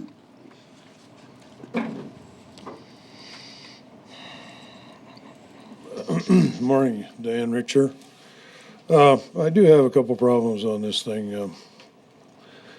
If this is a live spring, it must be down to a trickle or dead because you can't hardly see anything from the road or it's even wet. I did not go on the personal property of people, but from the road, there's no obvious spring there. Also, during the discussion, it was brought up several times that these could be leaking, may be leaking, probably leaking. Nobody knows if they're leaking or not. We do have an ordinance that requires us to maintain our septic systems under personal responsibilities. And even under Common Core, 35% is not much of a grade. And that's not even true, because if you look at the data sheet, you'll see that they give 50 points because they're allowed to move up and down the property to look at what? There's no water to look at. So I think the citizen did not vote. I don't know who did vote. It was a bobblehead vote. I think if you listen to the tapes, you'll find that there was not a word spoken. And the citizen that was talking had a vested interest. And if he would have done this properly, in my opinion, he could have brought these two up and left the room. But not to sit 40 minutes and keep bringing it up, and cancel the one with 46% to bring his two projects at 35% up. So if you're going to have standards, have standards. If you're not going to have standards, don't have standards. That'd probably be a good idea for all of us. Okay.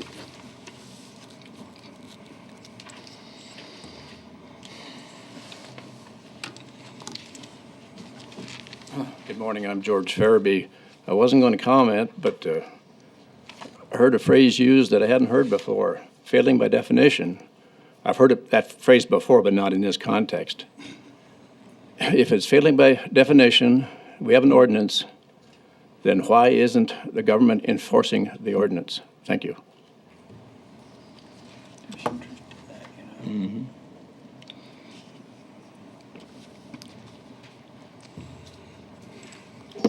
Good morning, I'm Julie Mueller. Over a month ago, Dan Richer of the West Dakota Water Board asked if you were all prepared to fork over Pennington County taxpayer money to fund the Spring Creek project. He was told to sit down and that you were done with him. That was a valid question that deserves an answer. The Pennington County Septic Ordinance requires us to be responsible for the maintenance of our systems. By your support of using our tax dollars, we put in new septic systems and drain fields for others. To me, that's a conflict of personal conflict with the Pennington County Septic Ordinance, which has been talked about, and personal responsibility. I have to be responsible to maintain mine, or anyone else has to be responsible to maintain theirs. But yet there's this fund of money, which everybody thinks is free money, that comes actually from us, that you can use on these projects. Personal responsibility. They need to take care of themselves. The property at Blue Wing Recreation Area, which I'm very familiar with because as a young child and a teenager, we had a trailer that we pulled on and off the lot that we rented for years.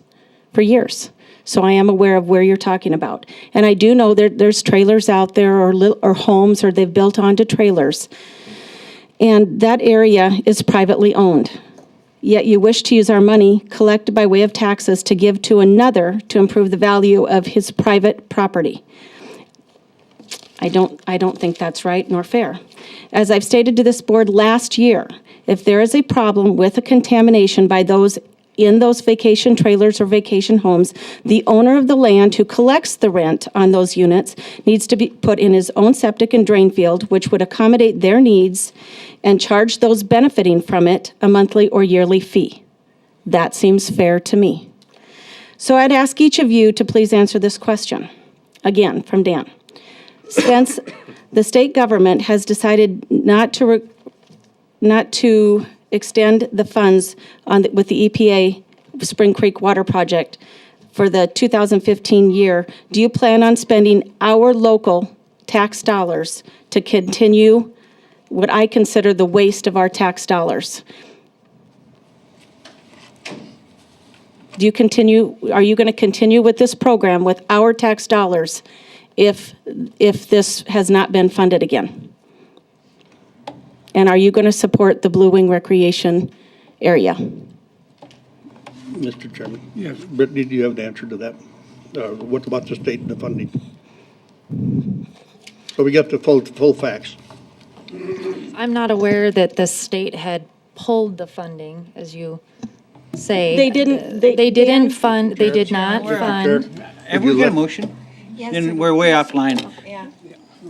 Well, when Dan talked to you about it a month ago, he had brought up the issue that they were not going to extend this funding Mr. Chair, at this time. go back to the motion. Yeah, we need to return and address the motion itself. That's what's on the floor, and that's what's subject to discussion. So, Mr. Chair, I call the question. The question's been called. That ends the discussion. All in favor of the question being called? Aye. Say aye. Aye. Opposed? Motion carried. So the motion, now we're voting on the motion. Does anyone wish the motion restated? If not, those in favor of the motion say aye. Aye. Aye. Opposed? Motion carried. Item H, or G, rather. So item G is the Spring Creek Watershed Management Project Implementation Plan Participant Agreements. In order to begin the projects, participant agreement needs to be in place. So the requested motion is that the Board of Commissioner approve the chairman's signature on the Spring Creek Watershed Management and Project Implementation Plan Cost Share Participant Agreements, SPC 2013 PC 96 for $3,500 and SPC 2012 PC 89 for $3,500.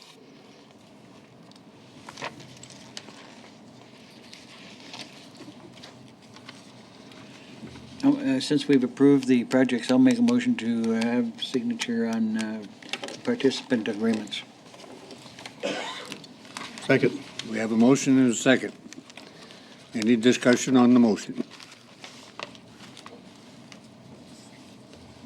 Hearing none, those in favor of the motion say aye. Aye. Opposed? Motion carried. Item H. Item H is approval of a letter to the South Dakota Department of Environment and Natural Resources regarding on-site wastewater treatment systems. Basically, the siting and installing of on-site wastewater treatment systems in Pennington County, especially areas west of Rapid City, have become increasingly challenging for staff, as well as installers, home builders, and property owners. Staff has experienced the frustration of the installers and homeowners because the options under the current administrative rules are limited, and those that are not available are not cost-effective. Staff is requesting that the commission ask the Department of Environment and Natural Resources Secretary for guidance and direction on how to mitigate these challenges that we feel are unique to the Black Hills area by setting up a meeting with appropriate DENR staff. Okay, do we have some discussion on that? Mr. Chair?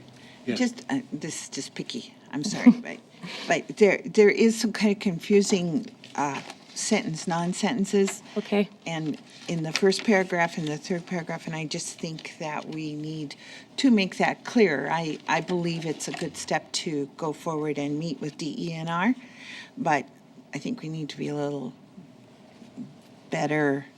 There needs to be better wording. Okay.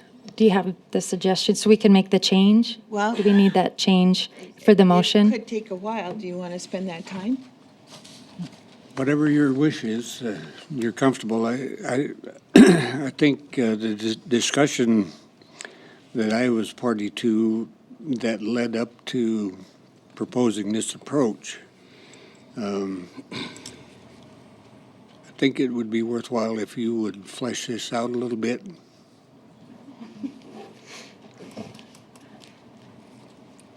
Good morning, Valerie Jagum, environmental planner.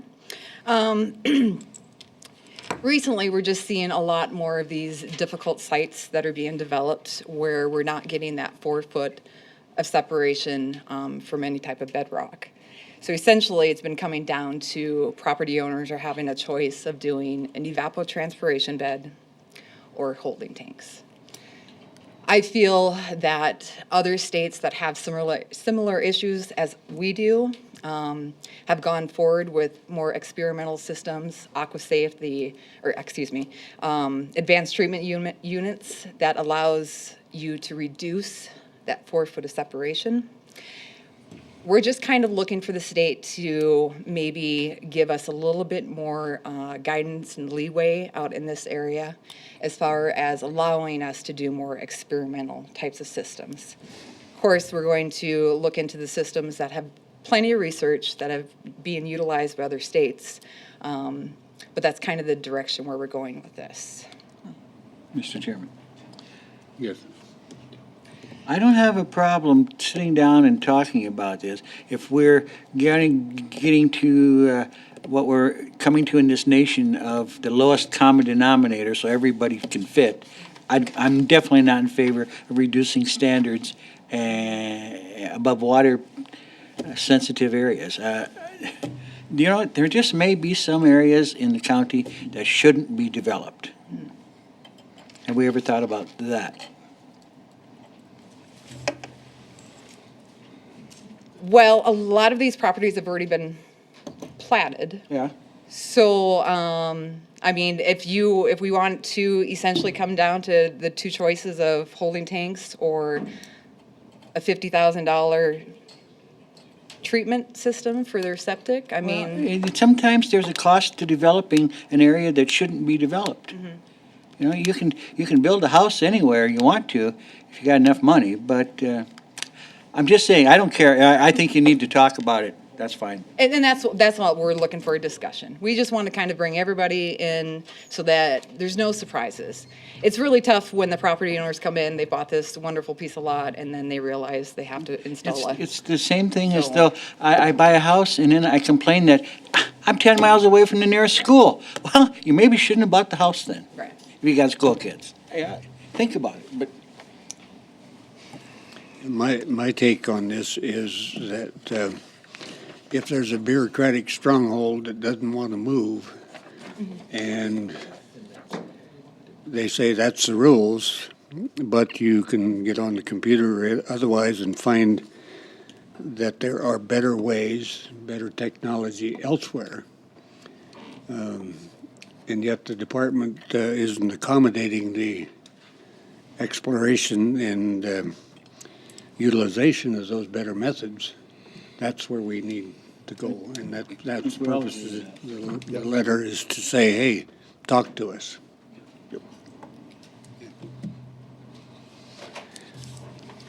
So Nancy is going to get with Brittany and refine the wording. Because I'm not changing your purpose, I'm just saying that your wording is kind of unclear. Okay.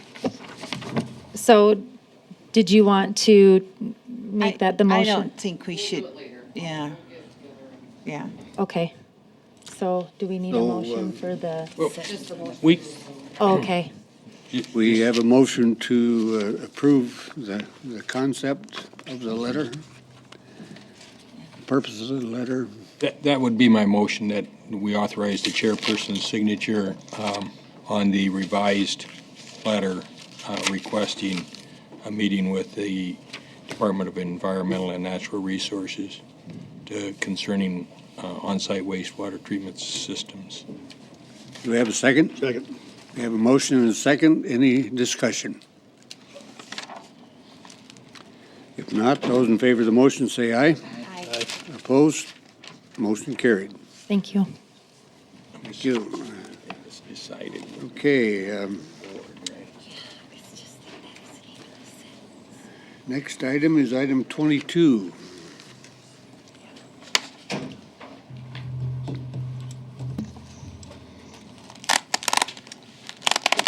All right. Item 22 is to give me, as your office manager, some guidance on what technology you would like to go forward utilizing. I went back and thanks to Jessica, we are now requiring our departments to submit their agenda items electronically. It's taking additional time and resources for us to turn them back into paper packets. So just some interesting facts that we came up with. In 2013, you had 5,684 pages of material in front of you to consider. That's a lot of paper. That's a lot of resources. That's a lot of staff time to put together those packets. So at this point, just what I'm proposing is to allow each commissioner the choice of utilizing a laptop to receive their agenda packets. We would just basically give you the document on a PDF or a flash drive. Come in, it just would reduce staff time and resources. Current pricing for laptops is approximately a little over $600. This? They're set for a 4-year replacement, just like we do with any of our other systems. Agenda?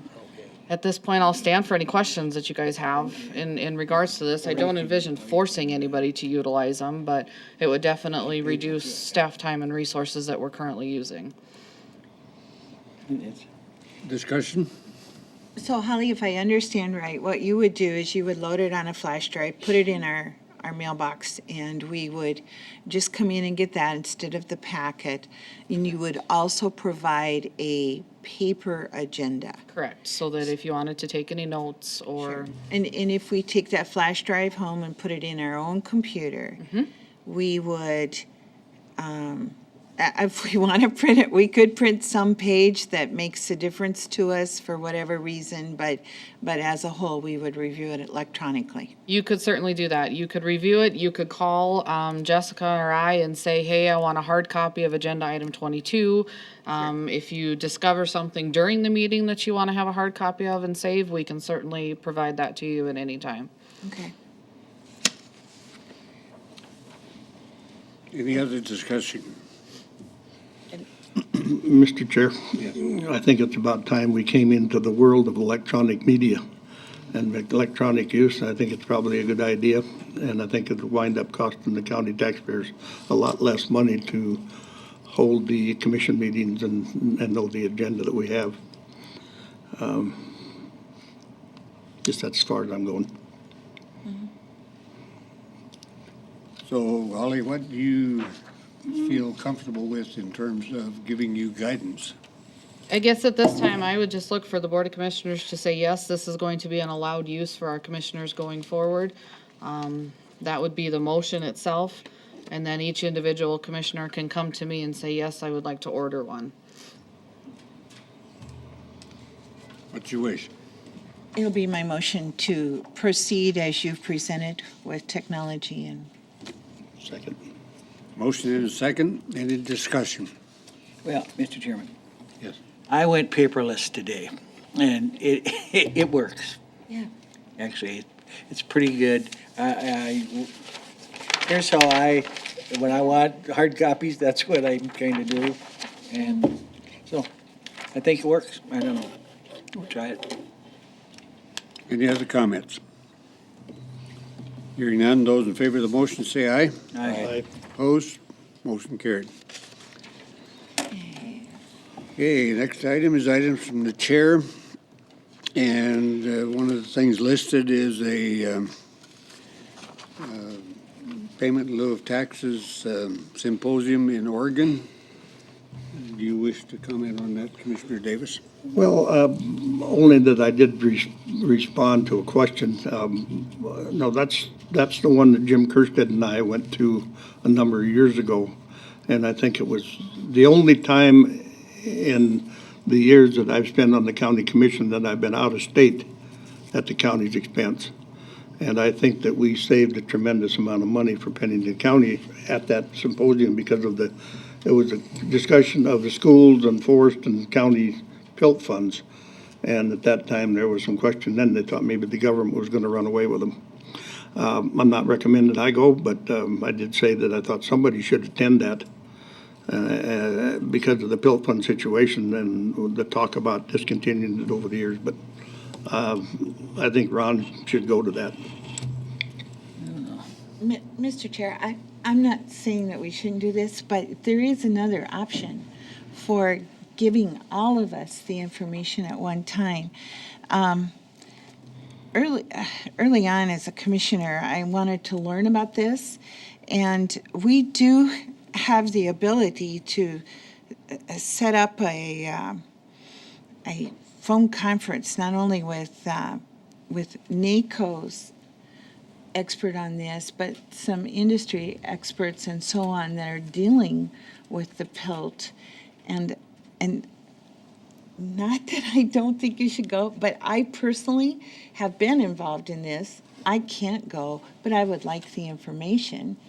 And I just think that we might be able to arrange for the entire board to get this information, because it is something that we should all be very aware of.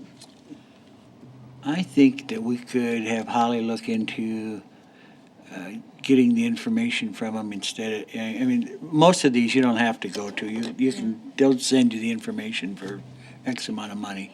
And I think that would be worthwhile looking into that. Okay.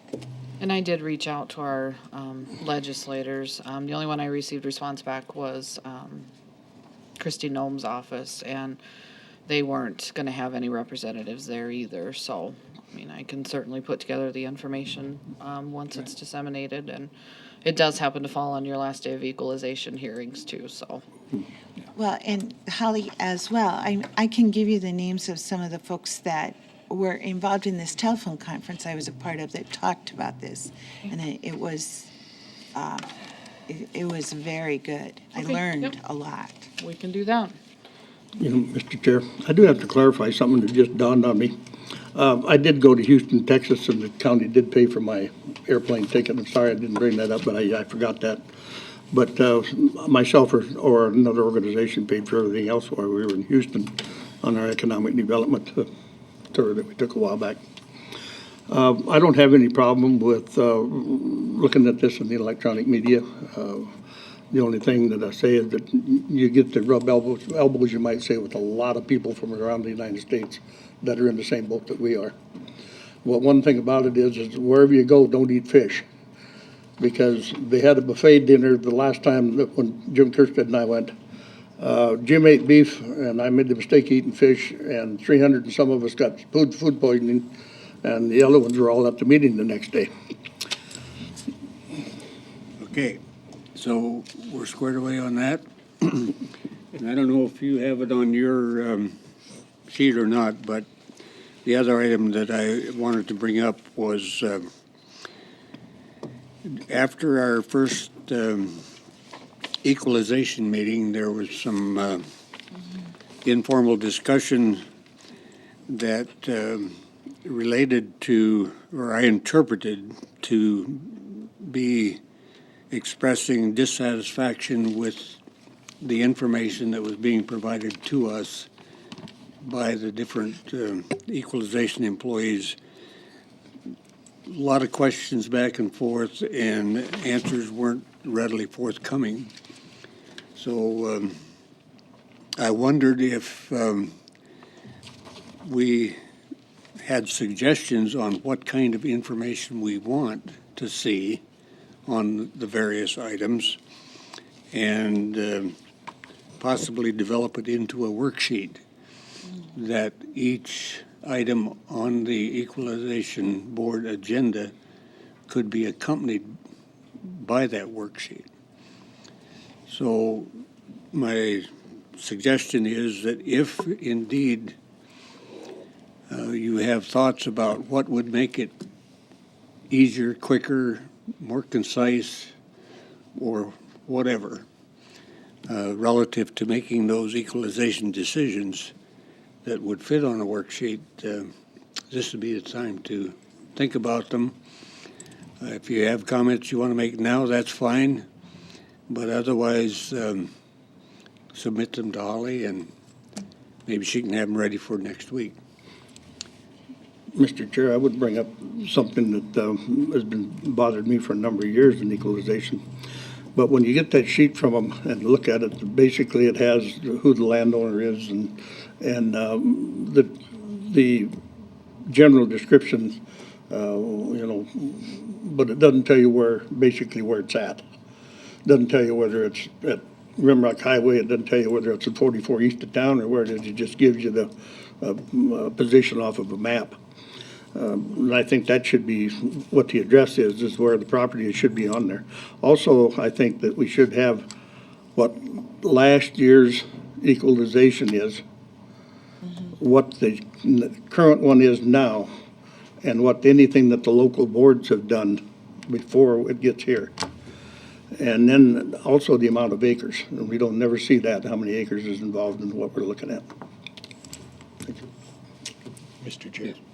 The other thing is, and then the thing that was frustrating for me during these equalization hearings is when you ask staff how they came up with their value, what they compared it with, and what process they went through to do that, they never have that. They don't have it with them. Now, I assume there's probably something in a file somewhere, but they can't answer it for us, but yet we're supposed to make the decision right away. So what I'd like to see is those ones that are coming to us for an appeal, and where the people think their taxes are too high.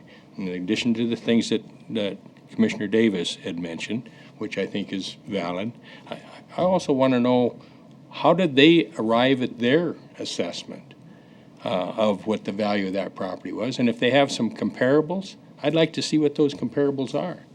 And whenever we ask that, I mean, they give you a lot of verbiage, but when they got done with the verbiage, at least at the last hearings we had, I was just as confused as I was before I asked the question.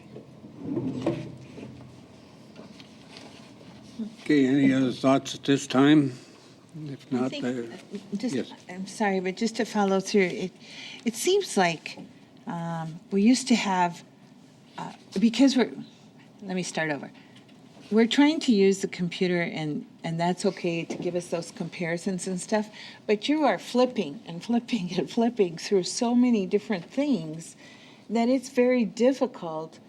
It would be easier to have 1, 2, 3 comparisons if that's what they used, instead of flipping up there and then, oh no, I'm going over here, and oh no, I'm going over there. It's very difficult to follow that, and I think that needs to be better organized. Okay. That's the kind of things I hope we'd hear in terms of helping make things more efficient next time. So, and if you have any thoughts, I'm sure Holly'd be welcome to. Mr. Chair. Yes. Just one more thing that I didn't jot on my note. I like to see the amount that was paid for the property when it was purchased and what year. Because I remember we had one that last year the equalization on it was $4,000. And if I remember right, it was brought up to 500 and some thousand, and turned out that the people paid more than 500,000 for it and didn't have any ag use on it at all. And here we are, last year the whole equalization was only $4,000. And that's the kind of thing that we've been having problems with the rules that the state have written into the statutes of ag land. I can't justify going from $500,000 evaluation down to $4,000, and everybody else in Pennington County basically subsidizing that amount. Now, if it was a true ag, don't have any problem with it, but it was not used for ag, and the person said so. Okay. Committee reports. Well, Mr. Chair, I'd just like to remind everyone that at the May 20th commission meeting, we will be recessing at 9:30 to go over to the new building to the dedication of the cornerstone. That is going to be done by the Freemasons in a reenactment of sorts of it being done Freemasons? Yeah, done in the old courthouse building on that cornerstone as well. And, I think it was around the 1950s, this tradition of dedicating cornerstones of major buildings was it just kind of slipped away. But all of our major historical buildings, not only just here, but across our nation, have been dedicated that way. So we're going to have that dedication ceremony, and I think it will be very impressive. We've been working on it, so. Who's going to smoke the cigars? I'm not a cigar smoker. I'll it's be up to happy you to guys. pass mine to you. Well, but, back when Yeah. that was built, there were cigars and pipes and chewing tobacco. Well, and one of the things that we have a picture of the cornerstone over here being dedicated, and I always talk about this, but the thing that's so interesting is having a little child up on top of one of the columns up there and sitting with, I'm assuming, a parent. I don't think we can reenact that, but. Okay. Anything else? Yep, that would be it. Commissioner Holloway? I don't have anything. I do not either, so we have items from the public. Does anyone from the public wish to address the commission? Here we go again. I'm just going to ask one more time for the record. Would any of you like to answer the question if you're going to be using our tax dollars to give to other people's private property to improve or build or give them new septic systems? Are any of you going to answer? If you read items from the public on the agenda, you'll have the answer. We do It's not just a comment. yes or no. It's just a yes or no. Yes, We you, do not comment on items from the public, so. and I understand that, but I'd asked it earlier and I was ignored, so I just wanted to It didn't pertain. make sure I got ignored twice. Thank you. Anyone else? If not, Now make the motion to go into executive session. Second. motion and a second to go into executive session. All in favor, say aye. Aye. Opposed? Motion carried. What's his face that's right here? Couldn't even make up their minds which side they were on. The figures. Yeah, well, Can't do it here. I had a couple of my debaters attended and listened. They were, they had some pointers, let's just say. Okay. Make a motion to come out of executive session. Second. Motion and a second to come out of executive session. All in favor, say aye. Aye. Opposed? Motion carried. Gee whiz, I didn't even have to call the question. Thank you for your time. What I'm looking for is three separate motions. The first motion is about our highway superintendent. I would ask for a motion to offer the position to our chosen candidate at grade 26-1, starting May 1st. Make that motion. Second. Motion and a second. Any discussion? If not, those in favor of the motion say aye. Aye. Opposed? Motion carried. Thank you. The second motion I'd be looking for is just a formal recognition of Karen Romey's intent to retire on June 30th, 2014. So moved. I think we had a motion in the back, didn't we, not to accept that? So just take that.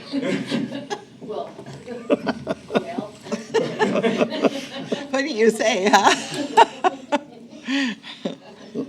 I'll second that motion. Okay, we got a motion and a second. Any discussion?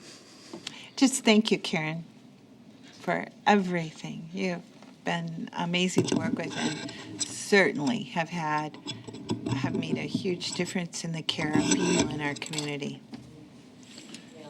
How do you do this? I also want to say thank you. It's been an amazing journey, an exciting one, never a dull day. Always like coming to work, so that says something, doesn't it? Yes, it And does. thank you for everything. I couldn't have done it without the support of the board and past boards, so. Thank you.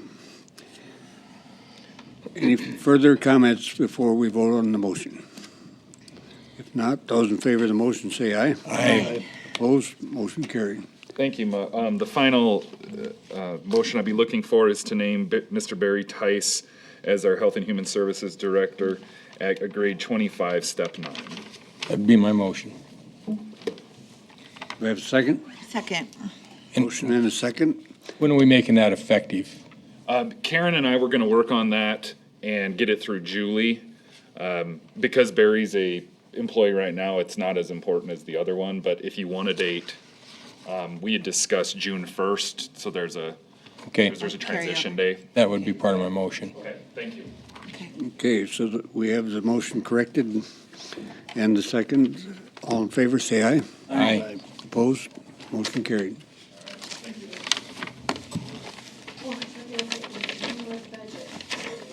Make a motion, we adjourn. Motion and a second to adjourn. All in favor, say aye. Aye. Opposed? Motion carried. So Karen,